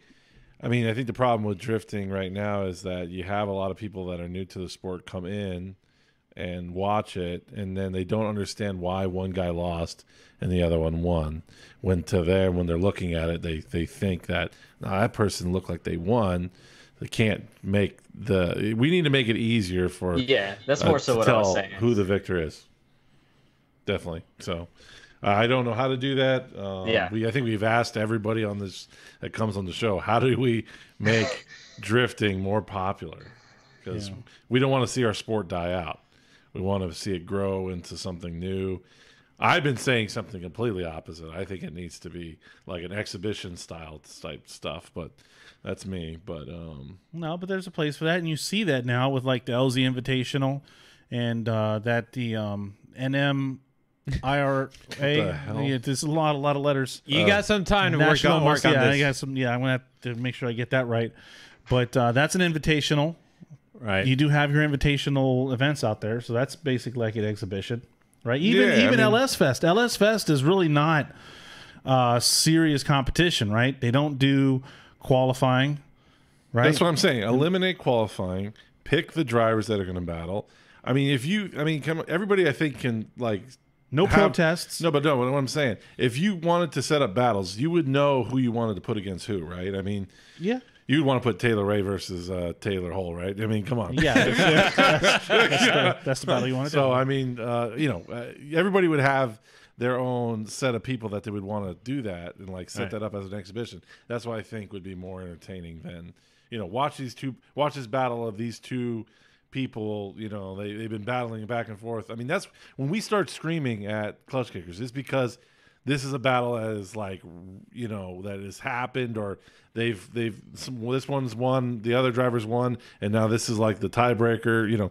It's something that make it exciting, right? And that's what it needs to be, a constant feed of almost like excitement. a rivalry, but like not an angry rivalry, right? But Not a angry rivalry rivalry, that but the fans that have been watching for a while anticipate these battles. Well, it's funny you mentioned that because I remember during our time at Klutch Kickers and going around talking to some of the drivers, they would actually have their sights set on a particular driver. Mm-hmm. Yeah. And for whatever reason, and it's not like it was any ill intention. It was perhaps something where they were looking for redemption. Right. Or they were sort of like trying to overcome this hurdle that, for instance, there was one driver, not gonna name any names, there was one driver that was just dead set on taking out somebody. He didn't care who he went up against, but they just wanted to take out this one particular driver in battle, in drifting battle. Right. Not I physically. just want to clarify some things. But yeah, so they wanted Tim, you're right there, Bo? No, he's not. My leg's cramping. You want me to kick you? No, well, that would make me feel so much I would better. hope so. Yeah, I got a cramp. Well, why don't we ask Ryan? Kick me. So you have any rivals, any rivalries? Any rivalries? Any person that you want to Any unfinished battle business? against? Yeah. No, I don't have any rivalries. I don't know. I never have an itch to like knock out a certain person or anything. I think I'm more so just worried about getting as far as I can before I can worry about, let's take out this guy, this event. I mean, I think I'm more so just trying to keep our car program in check and making it as far as we can before we can kind of worry about like, I'm going for that guy because he knocked me out next time. Our goal is kind of like, let's get to the position where we can battle that guy again because we never got to the top 8 before. So how do we do it again, Mm-hmm. Yeah, I think Uncle Pat would be a good manager for Ryan. Yeah. It'd be a good manager for Ryan. Uncle Pat. Uncle Pat? I'm gonna get my Uncle Pat here, and then Uncle Pat comes out of the curtains like with like a flying elbow or something. Oh my gosh! Oh my gosh! That'd be great. Well, we did decide that if Uncle Pat decides to get in the ring, then Tommy is going to be his manager. Yeah. Oh, okay. We did decide that. okay. Yeah, of course. We got to settle this already. Oh, okay. But a couple of things talking about Pat. He's in the chat and he wants to make a correction. He wrote, "We do qualifying at LS Fest." So maybe you weren't paying attention to him. When I said that, I was like thinking back. I was like, wait, I think I said that wrong. But yeah, they did do qualifying. Yeah, I'm always wrong. Yeah. But we did do qualifying, but there's no protests. I think that's what I was thinking of. They don't do protests. We're just gonna go and the call is the call. You deal with the call and you keep going on because at the end of the day, it's a show. It really is. It's supposed to be a friendly competition, not to be taken like a Formula Drift competition. Exactly. And the other thing he wrote. that Pat agrees with Paul that exhibition is going to be the future of going drifting. Yeah, I think that really has to be. Yeah, that idea piqued my interest. That's not something that I thought about, but that kind of goes on to the thing of like, think about drag racing, for example, right? Like, I was never into drag racing, but how did I get into like watching it? I would never do it personally, but how did I get into watching it? Me and Dad watching Street Outlaws. Why do you come back to Street Outlaws every week? Because you want to watch this guy beat this guy to get to this point. Yeah. And he hit the nail on the head with that. I've never even thought of that. But if you hook these people in, because I have no interest in drag racing. I was watching Street Outlaws before I even knew how to drive a car. But I liked it even when I didn't like cars, because there was that drive. There was like, I want to see Big Chief beat Murder Nova next week, and I'm gonna come watch it live so that I could see that happen. I'm telling you, he's right. He's onto something with that. So so that just now bringing up Street Outlaws, because I love that show. They have like a top 10. Okay. And these top 10 drivers battle each other to gain status. That's what I'm saying. You get. Well, you didn't say it clear enough. Oh, I said it last episode. Yeah, but he made it so much clearer. Oh yeah, it's just when he says it. Huh? No, but he brought it when he said Street Outlaws. I'm like, whoa, no, but you have the same drivers, these top 10 drivers. You have a top 10 list, and then other drivers can petition to battle number 10, right? And then number 10 battles, and everybody's trying to work their way to be the top. Yeah. Yeah, that's genius. kind of what I said. Not really. You didn't structure it. You didn't structure. You just said exhibition. You blah blah blah exhibition. Blah blah blah. Just goes to show how much you listen to me. Yeah. Anyways, see, it would be really cool. I think you have to like knock out the guy to get up the ranks, right? Right. And, and build a fan base too, because now you have these drivers that people are wanting to see them take out somebody else. Yeah, it could be all the smack talking between. Yeah, and then you do smack talk. You can't really put money on it, because then the judges are really going to be under pressure. If the call goes the wrong way, I mean, it's gonna. It might get a little tense. No money, but I think that would be a better setup. I mean, think about like anytime you throw Adam's name in the mix, you're going to get thousands of people to come over and watch. So if Adam's going against Chelsea, Adam versus Chelsea, oh my God, what the hell? We're going to watch that. Well, like I said, you get a top 10 list of drifters, and you just start off. You do like one day where you get like 30 drivers out there, and the top 10 of that event fills the top 10, and then you just have these top 10 drivers, and you promote it, and you just do these invitationals or exhibitions where everybody's trying to move up in the rank, and then new guys trying to come in and take out number 10. And that's how you have. Yeah, I like this. I want to see this happen now. yeah. Because I mean, if you watch Street Outlaws, I mean, I love that show. That's exactly what they do. And there's smack talking and call outs, right? That's pretty cool. We got to work on this. Yeah, because the way it works is that you don't have to call. So if you're number 7, you don't have to call number 6 out. Like if you don't want to race, but if somebody calls you out, you have to race them, right? So if you're like. Number 1 doesn't call anybody out. Number 2's got to call them out. Does that make sense? Yeah. So, there is another question in the chat from Joseph, who asks, who is Ryan's dream person to battle against? Oh, my dream person to battle against? Without a doubt, Ryan Turk. Ryan was like the first person when I was really young and drifting and watching it on YouTube, but I first was kind of getting a grasp for understanding FD and everything. He was like the first guy that I really idolized, and I really loved his driving style, his character, who he is as a person, the way that he treats fans. It was always like really cool to me. I watched like the Turk series, like even though it was a couple years after it had all been filmed and posted, I went back and watched all that when I first discovered drifting, and I thought it was really cool. For a while, I was like, I want a 2JZ FRS, like 86 chassis, that's it.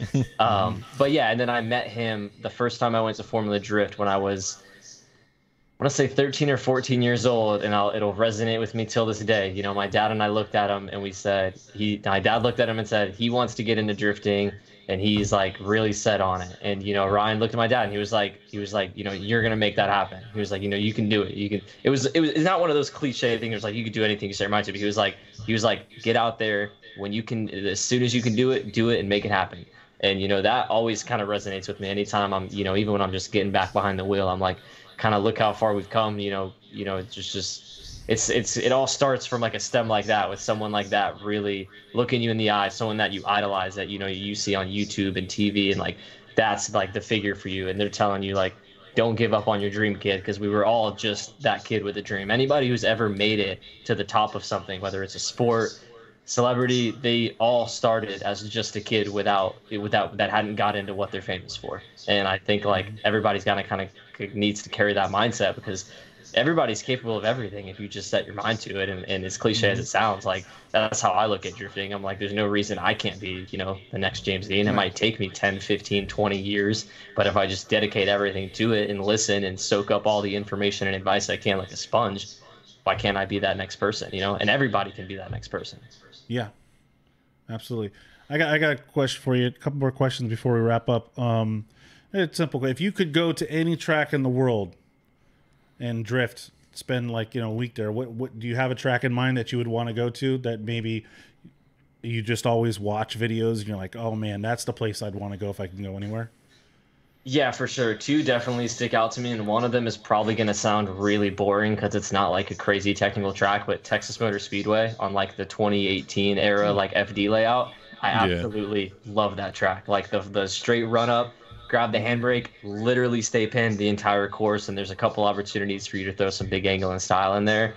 I think if I had the car that could run it like really well, that would like be the first place that I go, like to test. Like I think that would be sick. Just throwing big angle. Right. All out throttle. I think that track looks so cool to get doors on. And I actually had the opportunity to go out and watch the last FD Texas event at that track. So I watched it in person when I was like really entry into drifting, like early with just the VQ car, pre-Klutch Kickers and all that. And I was like, that track is sick. And then another one is the, I think it's called like Horse Thief Mile. It's like the huge like desert mountain track out in Cali. That track looks absolutely insane. Like it looks like you can have an endless amount of fun there.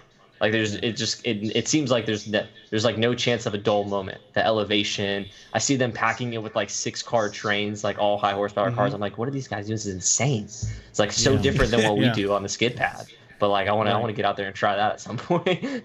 Yeah, it looks fun. I always like to go out and venture out to other tracks. And I guess my other question is, home at night and you want to watch something drifter related, whether it be a cartoon or whether it be maybe not so drift related, but like old option videos, what would be your go-to show or YouTube channel to go to?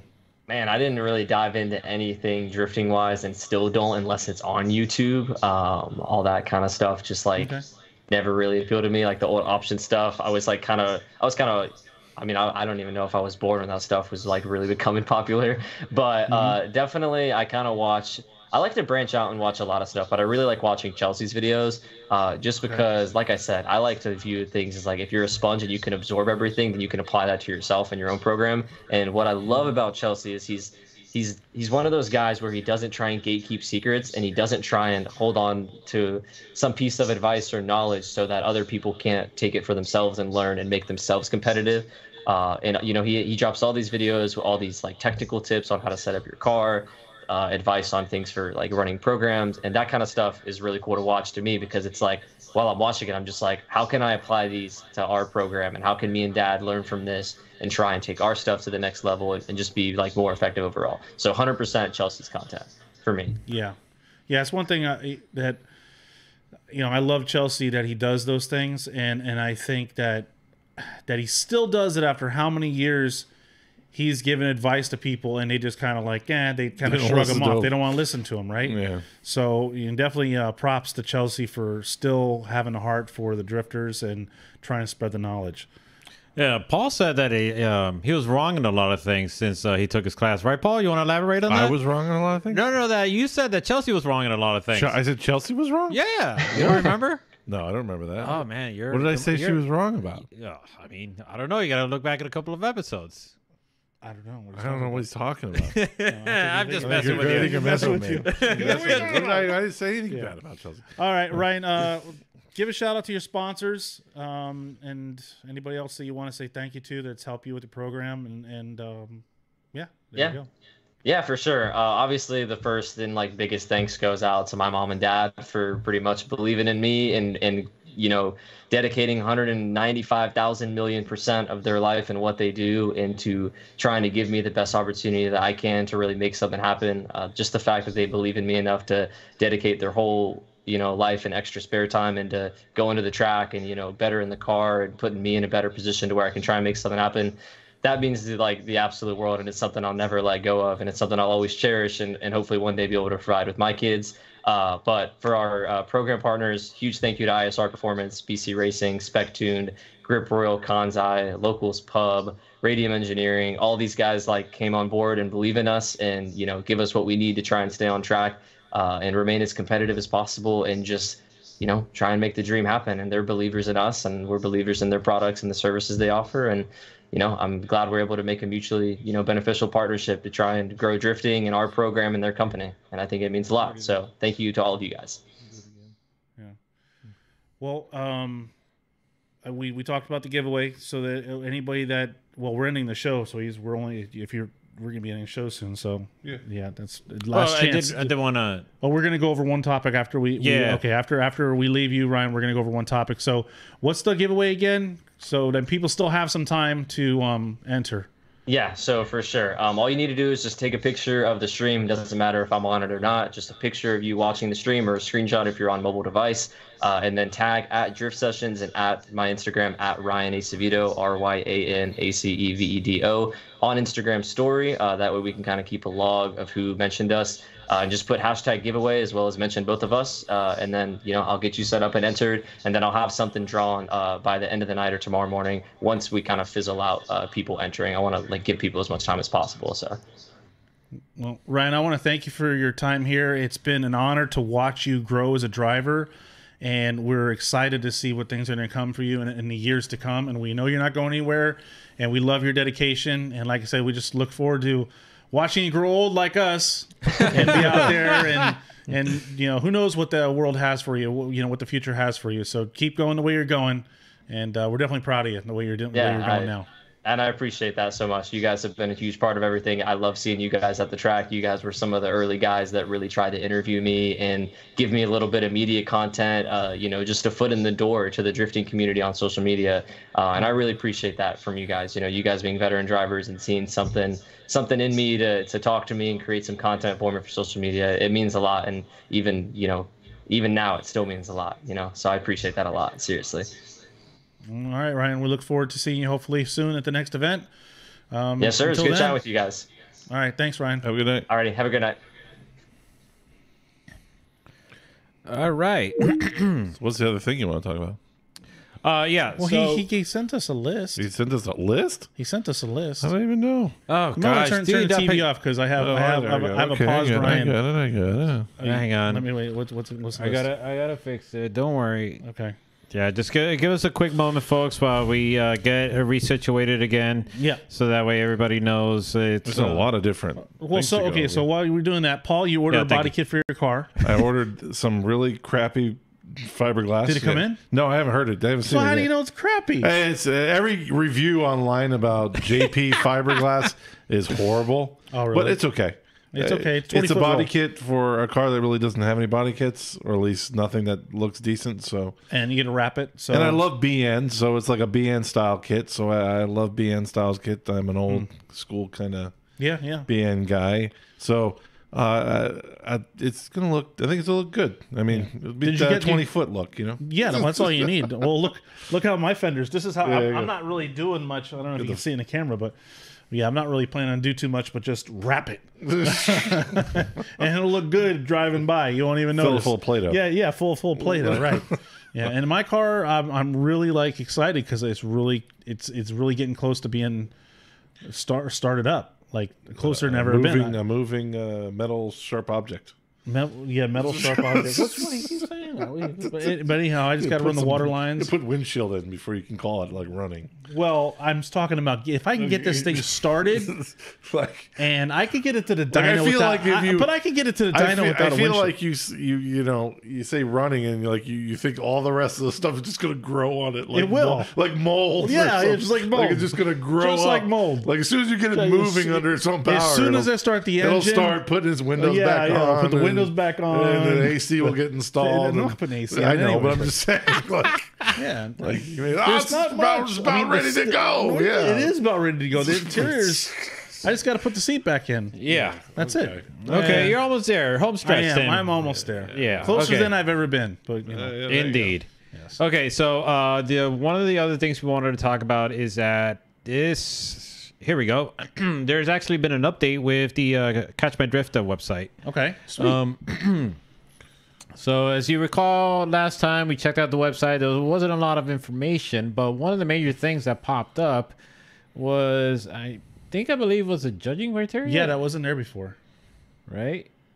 Yeah. Yeah, there you go. Good, there you go. So the page has been updated with judging criteria.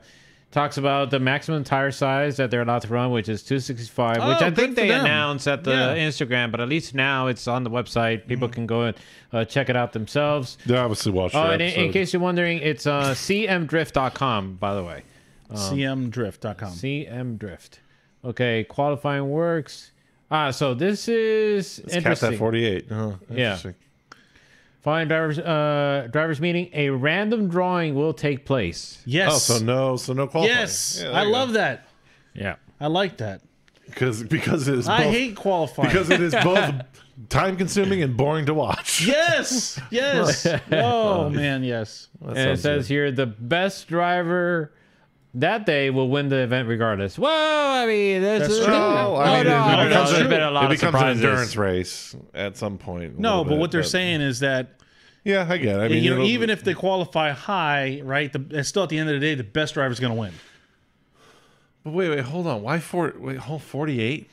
48. So what? I don't know. That don't make any sense. Hey, I didn't make the rules. I didn't write the text. But wait, hold on. Okay, we're holding. But Capped at 48. Capped at 48. Okay. So it's going to be a top 32, right? I assume. I see what you're saying. Well, so maybe top 48 then. And it's going to be random. Okay. So what about if Adam shows up, random pick, he doesn't get in the top 32, he goes home? Is that what we're saying here? I see what you're saying. I like the random pick, so I guess the question is, how do you do a top 48? Can you do a top 48? I don't have a bracket in front of me to be able to. I mean, I guess. Maybe you can. Maybe there's a top 48 bracket and they're just going to do 48 drivers. But there's a good chance 8 of those drivers are going to break something. Yes, indeed. Or more than that. So I'm kind of curious. Maybe it explains. And just to clarify, we're seeing this for the first time. Yes. I mean, I saw that it was posted. I was like, oh, we got to mention this because this wasn't here the last time around. So I'm actually glad that this is up and now drivers have something to look forward to. Well, more information to look forward to. Or maybe questions that they want to ask because they may be able to get their questions answered soon, right? Exactly. Let's see. Obviously, all vehicles must pass the tech. And also, just getting a word in the chat that Patrick Gooden writes 265, but you could run a 100 treadwear tire, and he feels that is very dumb. Okay, but in any case, going back. So if you're gonna limit the width, you should limit the treadwear as well. Exactly. Yeah, okay, I see. So practice maximize. Oh, so they want to maximize practice for the drivers. Takes 10,000 hours to become an expert in anything. What? Well, this guy a mathematical okay genius here. Hey, I don't know. Maybe he's done the math. He's done the research. Takes exactly 10,000 hours. Start level controlled by grid operator. They will solicit the readiness of each driver. Okay, all right. Chicanes may be used this season at the discretion of the judging panel. Okay, 3-strike rule. Well, that's pretty obvious. For restarts. Okay. Elimination rounds, driver repair. But did they think about the track hitting the guy's tire? Did they think about that? That is a very important point. Did they talk about that? Have they thought about that? Because that's stuff that happens. Great point. The pavement may attack tires. Strike back. May strike back. The pavement, we've seen it in the past where the pavement struck back and knocked off a tire. The tire. The pavement collided with the tire. Not the. there needs to be rules set for the pavement. Yes. Boundaries. Like hands off, buddy. Yeah, exactly. Yes. Don't touch me above my knee. Yeah, you could be here, but under certain conditions. Under certain conditions. Yes, exactly. Yes, all right, going back over to this. Judging criteria. Perfect line. Nothing crazy. Expectations. Okay, we've seen that. Tandem zeros. I mean, okay, that's standard. Man, nothing crazy. Okay. Damage due to... I'm just... Oh, damn it. He's skimming. Vehicle service during tandem. Vehicle service, so like you can go get your your tires rotated. Not to be serviced anyway. May call one-time competition timeout. Necessary repairs. Okay. Competition timeouts are not to be used for strategic purposes. Only repairs. All right. Wait, what? Right, so you can't just use a competition timeout to throw somebody off is kind of what they're saying. Right there. Okay. Well, the driver designated team representative will allow to request a competition timeout. Okay. Why are tire changes not permitted during competition timeout? Oh, really? Yeah. Where does he see that? Right there. Tire For repairs only. No tire pressure, suspension adjustments? No, tire changes. Oh, okay, yeah. Okay, I guess that's normal. I guess that's normal, right? Okay, all right. We'll go with that. Time of procedure. Oh, wait. You guys want to check this out, the protest? Oh, so there are protests. Oh. Okay, all right. Let's go ahead and see here. To protest the judge's call, you must speak with the official or competition director. They will speak to the judges before allowing a protest to move forward. Drivers are not permitted to approach the judge's tower for any reason once the battles have commenced. Approaching the judges will result in automatic disqualification and a dismissal of any lodged protest. Crew members of the disqualified driver are also included in the disqualification. Likewise, if a crew or team member approaches the judge's tower, it will result in automatic disqualification. Good. Judges have a 10-minute time limit from the moment the protest's form is turned to render a decision and relay it to the liaison for decimation? Yeah, there we go. After the decision is rendered. Is there a price? I don't see anything. Is there a price? I thought I saw a price somewhere. They may want to put a price on there. They do define subjective. Wait, go down. Okay. Okay, definition subjective and objective. Oh, there's more to it. Okay. You cannot protest a subjective call. Know the difference. Ha! You think that's going to stop people? Come on now. Wait, maybe I shouldn't have said that. Okay. Moving on. You can protest objective qualifying score-based criteria. Wait, but if they're not doing qualifying, how would that apply? You know what I mean? This part here. Yeah, you can protest objective qualifying score-based criteria. Okay. Yeah, wait, okay. They just copy and paste. Okay. Yeah, that's what that, That's a cut and paste. All right. You can protest objective qualifying score based on criteria. Okay, yeah, because there's no qualifying score, so. Okay. All right, well, they'll need to Just revise that. this section should say qualifying is whack. Yeah. Yeah. It's unnecessary. It should complement the other section. Yeah, Qualifying is whack. again, they very can't stress this enough. Do not approach the them judges. Good. Stay away from them judges. Okay, drivers are protesting times. Okay, top 48 I like that. to top 40 to top 32. Top 48 to top before. 32. So they are doing it. I guess there is a top 48 bracket then. Yeah, so that's what it is. Yep. Oh, there you go. Okay, we got confirmation. Yeah. How does that? Look, they have the math. All right, if they Yeah, figured out obviously 10,000, look, if they have 10,000 hours, they figured out 10,000 hours. They can figure out a top 48. Okay. Okay.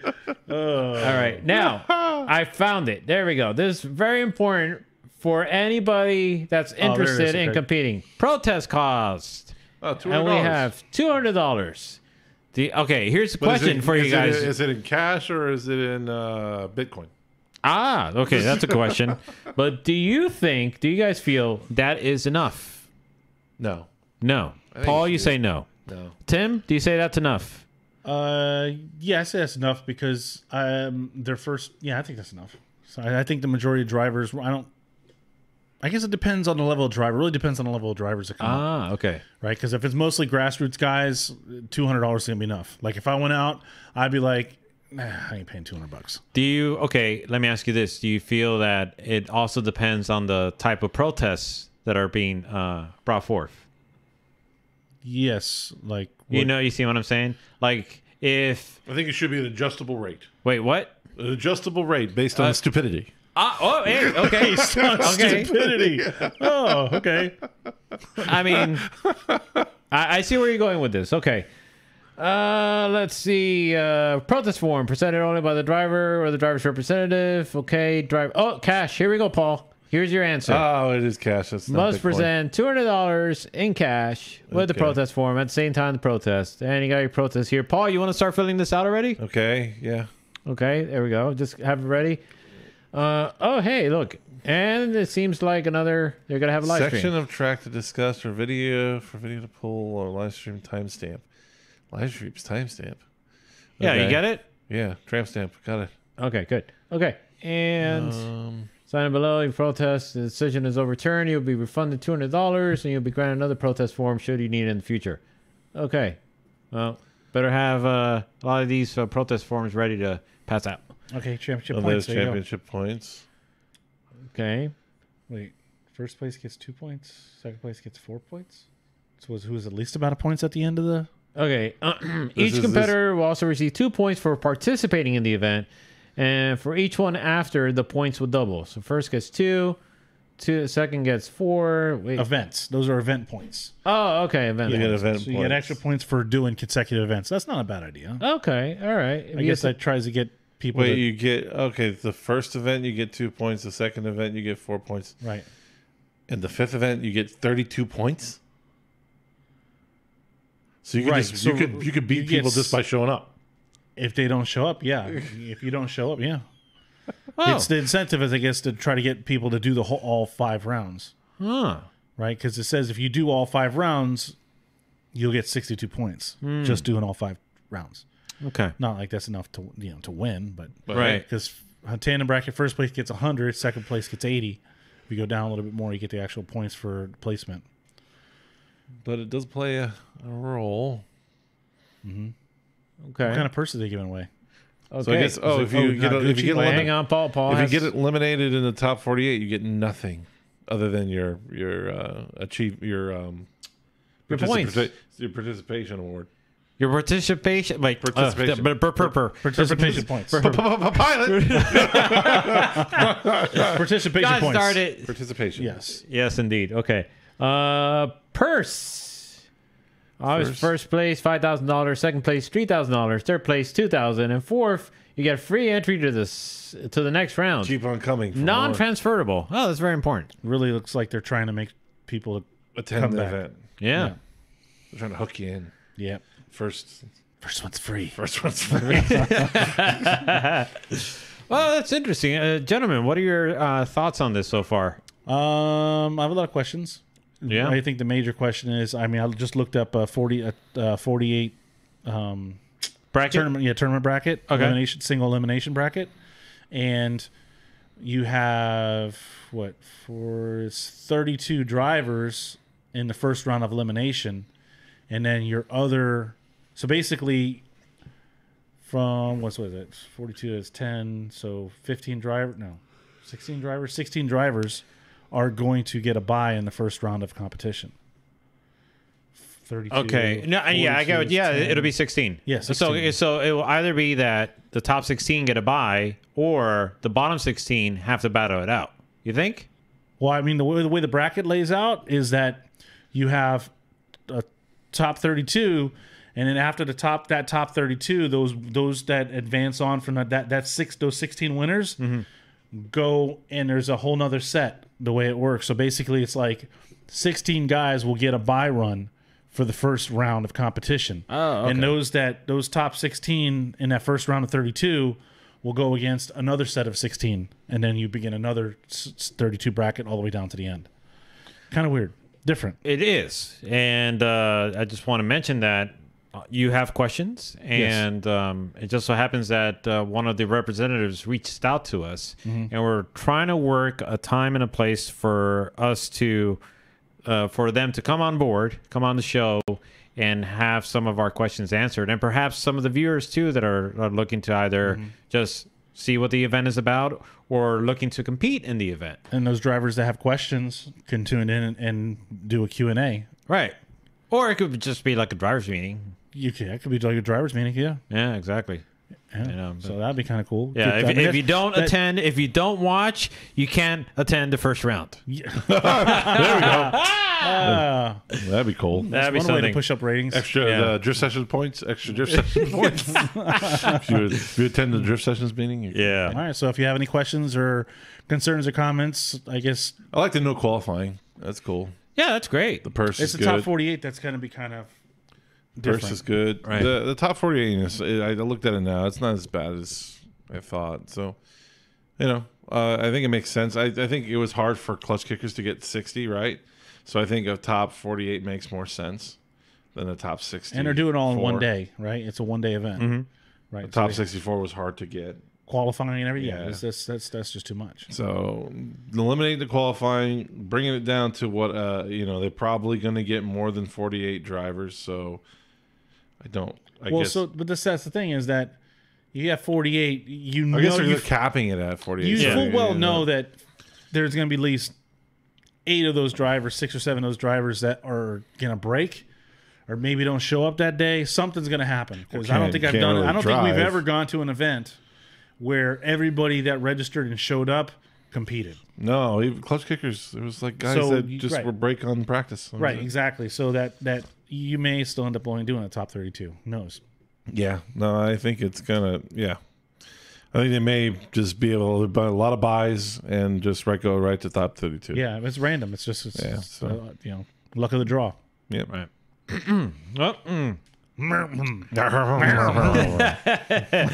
Well, that's that. So it's in the works. If it does come to fruition, then we'll let everybody know what's going on.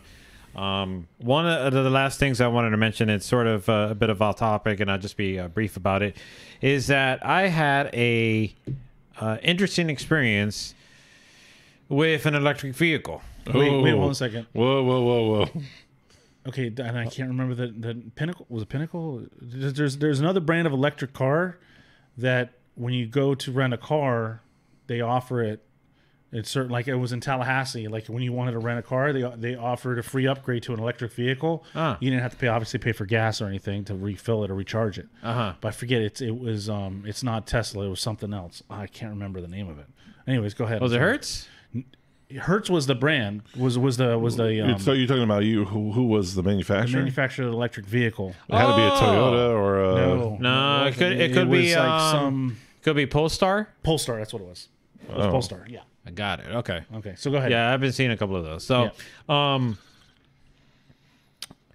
so I often, every once in a while, just take a trip over to Orlando, a day trip, and it just so happens this time around there was an opportunity to rent an electric vehicle, and that piqued my interest because it just popped up, and I was like, "Hey, let's see what this thing is all about." Because the other thing too is that I wanted to see if what the big hoopla is all about, whether or not if EVs are can fit in what I want in a vehicle, and a couple of things here and there, but those are like the two major things to try to find out.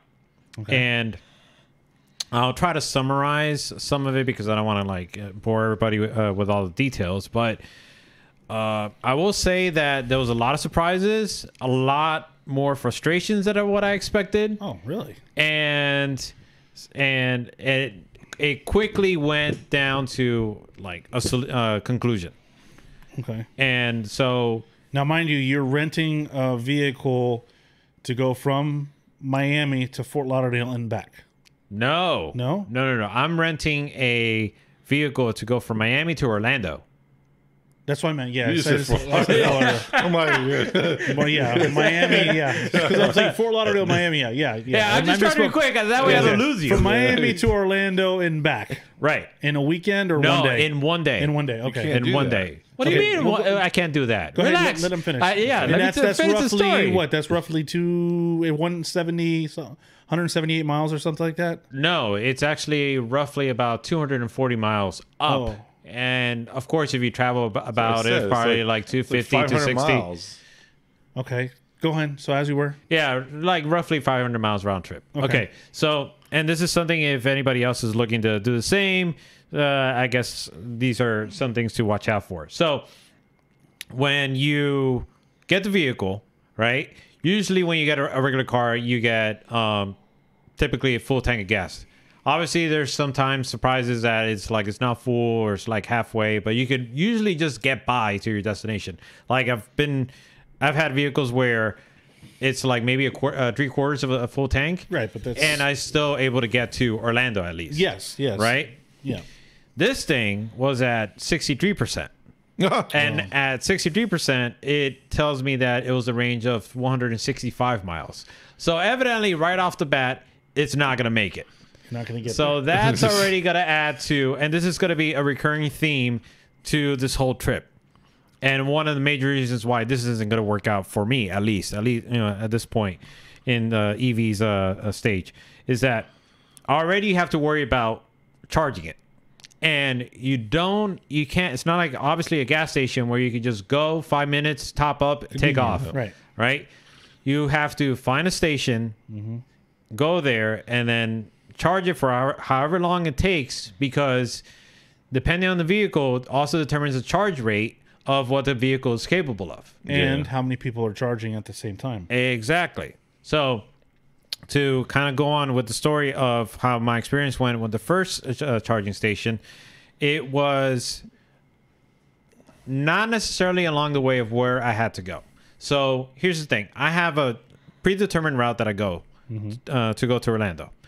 Turns out that this predetermined route I can't take because there's no charging stations along the way for me to actually recharge the vehicle to make it to my destination in Orlando. Wow. So that means that now I have to deviate course so that way I have the charge to recharge to go over to Orlando.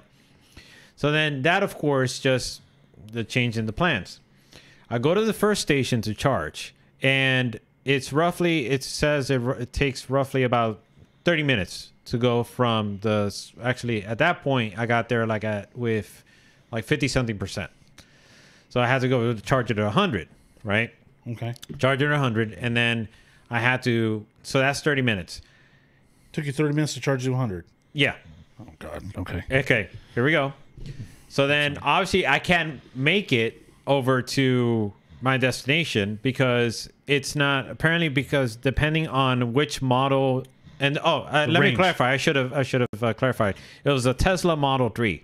Oh, okay. That I was given. So you're driving a Tesla. So turns out that depending on the model, will determine the range. You have your base model that has a range of 273 miles. You have a long range model that has a range of, I think, 384. Then you have a performance one. I have. Take a guess which one they gave me. The base. Yeah, but that's 273 miles. 270 miles on ideal conditions. Oh. Think about it. No wind, moon. That's ideal conditions. Think about it.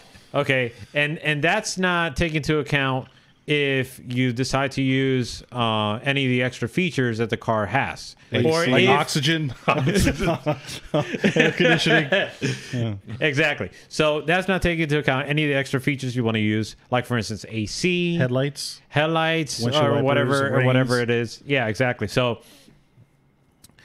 my next stop was in, if I recall correctly, Port St. Lucie. Okay. All right. Stop there. And I ended up with about, I think, 40 to 50% again. Okay. So you could take a guess how long it took for me to recharge. Yeah, but you could have made it to Port St. Lucie. Yeah. Yeah, you may. I don't know if you'd have made it. No, I did. I wouldn't 40 have. So, and that's the thing. Like, this is, okay, you have to look at it from the viewpoint of somebody that has never done a road trip with an electric vehicle. I didn't know what to expect. I know that the range is an estimate. It doesn't mean that it's going to be the final amount that you're going to be able to do. So then there's that bit of range anxiety that comes about when having this. Right. Because you don't want to be just stranded in the middle of nowhere because you ran out of a juice. Yeah. So I went, charged up, topped up, I guess, whatever. And that was another 30 minutes. Wow. So then if I recall correctly, then that's already puts me at 1 hour of additional time. Just to charge. Just to get there. Right, exactly. Okay. Just to be able to get there. So then I charge it again, and then I'm able to actually get to where I gotta go. With how much did you have? And then I think at the end it ended up being another like 30 to 40%. And then you had to charge again. Well, let me tell you a couple of other things here and there along the way. Highlight some of the things that I experienced just with the vehicle itself, just ignoring the charging part. Something happened with the computer. All right. Now here's the thing. if you know a Tesla Model 3, you know that the majority of the components are on the display. Display, yeah. Right? So immediately one of the things that really bugged me was, how do you adjust the side mirrors? There's no button or toggle or anything on the doors handles to be able to do it manually. You have to go through a series of menus on the display, and then once you get there, you have to utilize the little buttons and knobs on the steering wheel in order to be able to make the adjustments. Yeah. Okay. There's that. The vehicle had the simple autopilot feature, meaning that it'll auto steer and do the cruise control, and the distancing and everything. Yeah. Right, exactly, right. And that actually worked great on the highway. Okay. So that was actually that was good to deal with. So you can take a nap? No, because so the system has a way based on the force that you give it on the steering wheel with your hands to be able to determine whether or not you're paying attention. Okay. So, like for instance, if it notices you're not applying any sort of force, then the system will start reminding you, and then after a while, then it'll be like, okay, buddy, you gotta freaking get out of this. Well, how much force can you put on a steering wheel if you're going straight? Good question. Yeah. Well, Okay, anyways. Maybe the system knows something that I don't. Okay, all right. So there's that. So the autopilot is great on the highway. The autopilot on the street is freaking horrible. I hated it. Once I dealt with it, like within 2 to 3 minutes, I immediately shut it off, because the way how it gauges the distance of when to stop and go was just infuriating. Like for instance, I have a habit of just, if the traffic light, if I see it from a block away, being red, I let off the gas, I let it coast to stop, and so forth. This thing will just wait till like 3/4 of the way, so that way all of a sudden you do like a hard brake to stop. Right. Yeah. And then when it wants to take off, like there will be a delay, and then all of a sudden it wants to ramp up the speed dramatically just to be able to get up to speed. Oh, jeez. Okay. Yeah, it's Frustrating. very ridiculous, right? Something that I realized afterwards, that on my way back down, and I'm going ahead, but I kind of want to go back, is that for whatever reason, and this is a thing that I didn't know about, it freaked me out, and I'm just like, what the heck is going on with this car? I thought it was possessed or something. The wiper started going, it just turned on by itself. I'm like, what the heck? And It wasn't raining? No, it wasn't raining. Yeah, exactly. No rain whatsoever. Dry. It activated all by itself.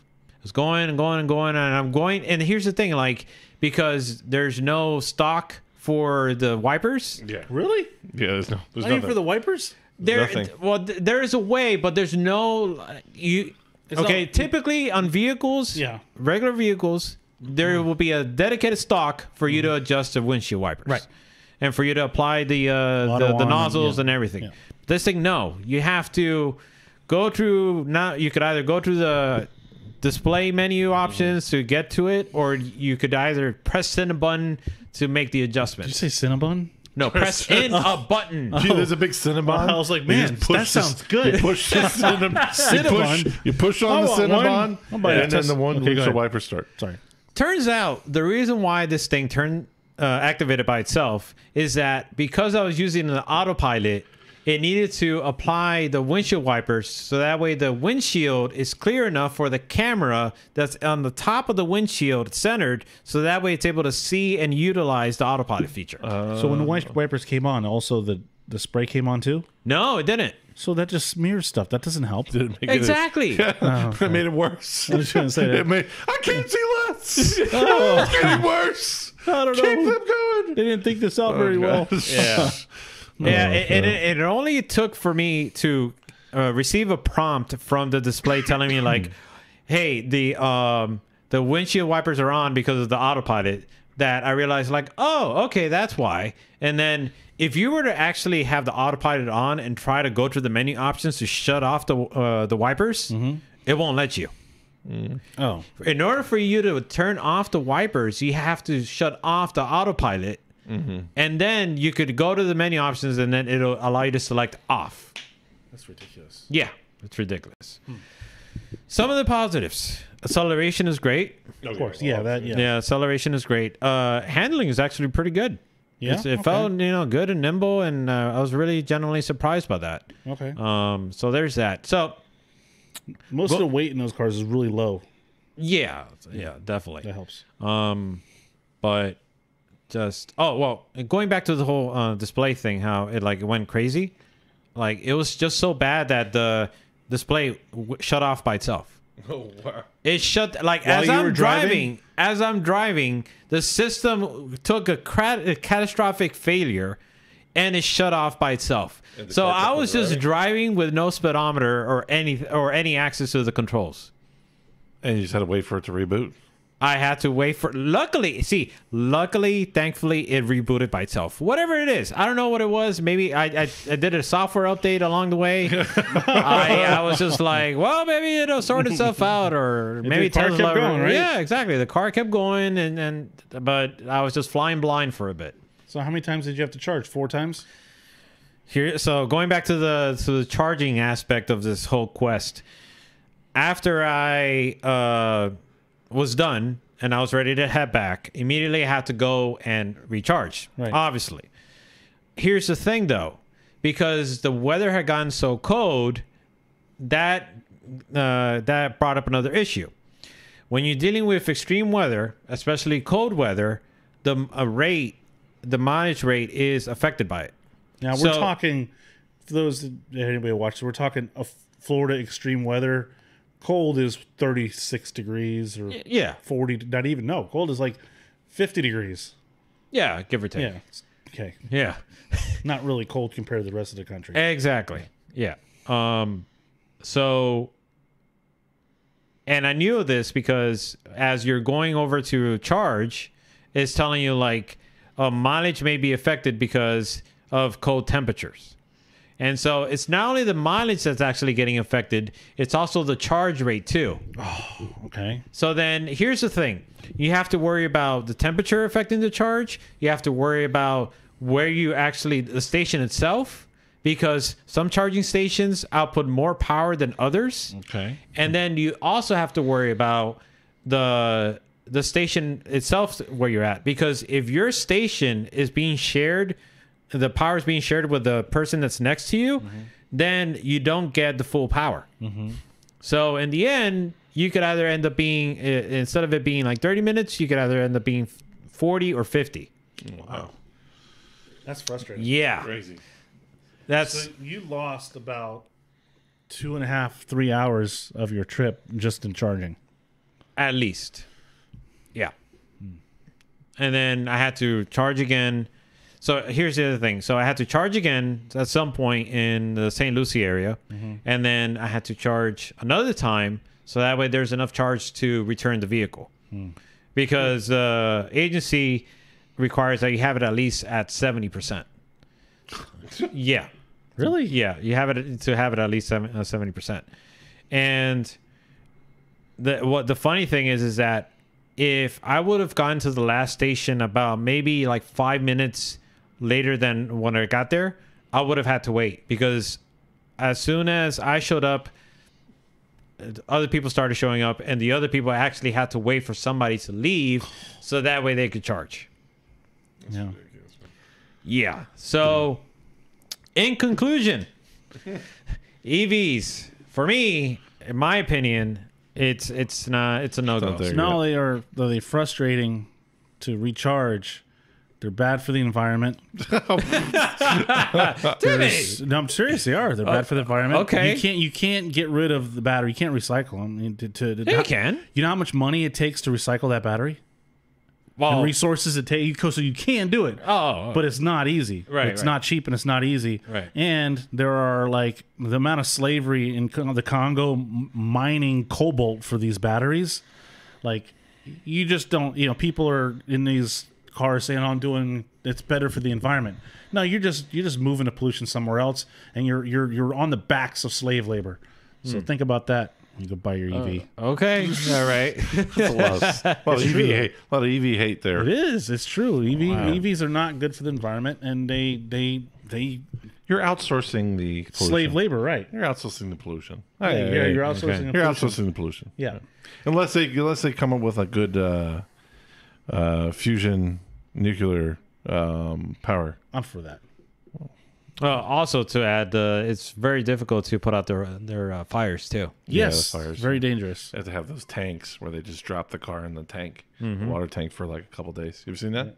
No. The fire departments are equipped with these like tanks that just hold water where they can just pick up the car and drop it in there and leave it there for days. So not only that, it's increasing You're just the amount feeling of Tim. it increases the amount of our taxes. Money that needs to be the money diverted. that needs to be diverted to the fire department carry in around order to carry around something to put your pool. damn car out when it catches on fire. If your EV catches on fire, we should put it in your pool. Yes. Okay. That's a good yes. And here, gentlemen, I forgot one of the biggest details of it all. Oh. Right? Because here's the thing. So, where I went to go recharge the vehicle is at a Tesla supercharger station. Yeah. Right? They shouldn't be allowed to use that name because that's a forced induction name. Okay. Supercharger. They shouldn't. We should sue them for that name. Okay. But here's the kicker, gentlemen, is that I mean, and again, I was just like baffled. So every time you go to charge at the station, it's not free.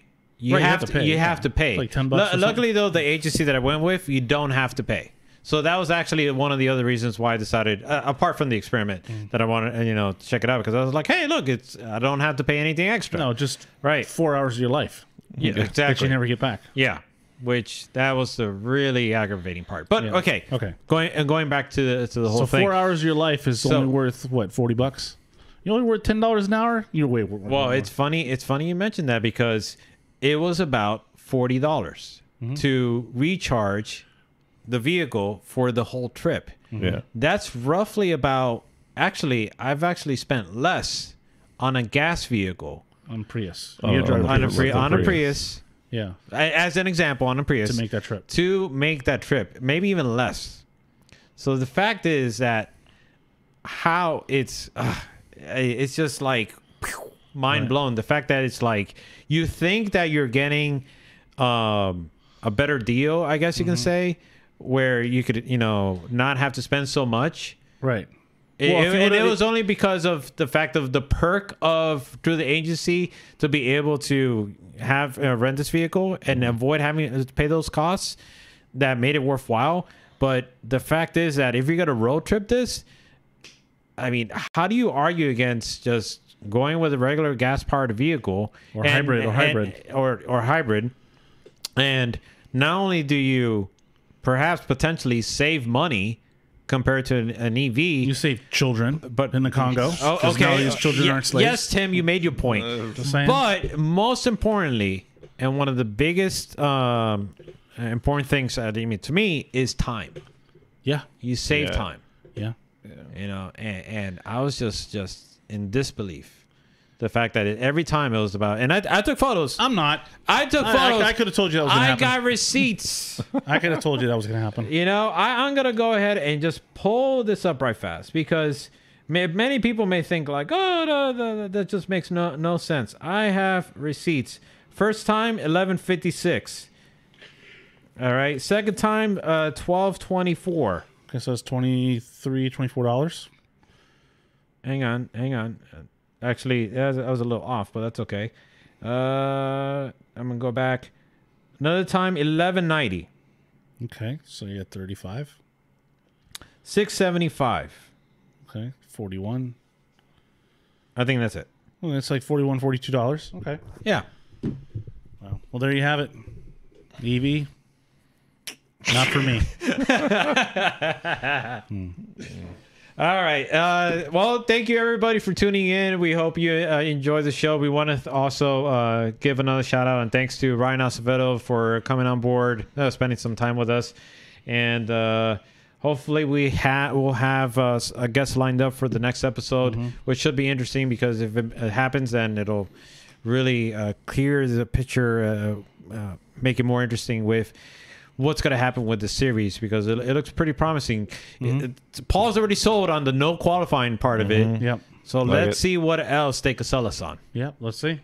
Definitely. So, again, folks, thank you for tuning in, and we hope to catch you next time. In the meantime, take care and good night.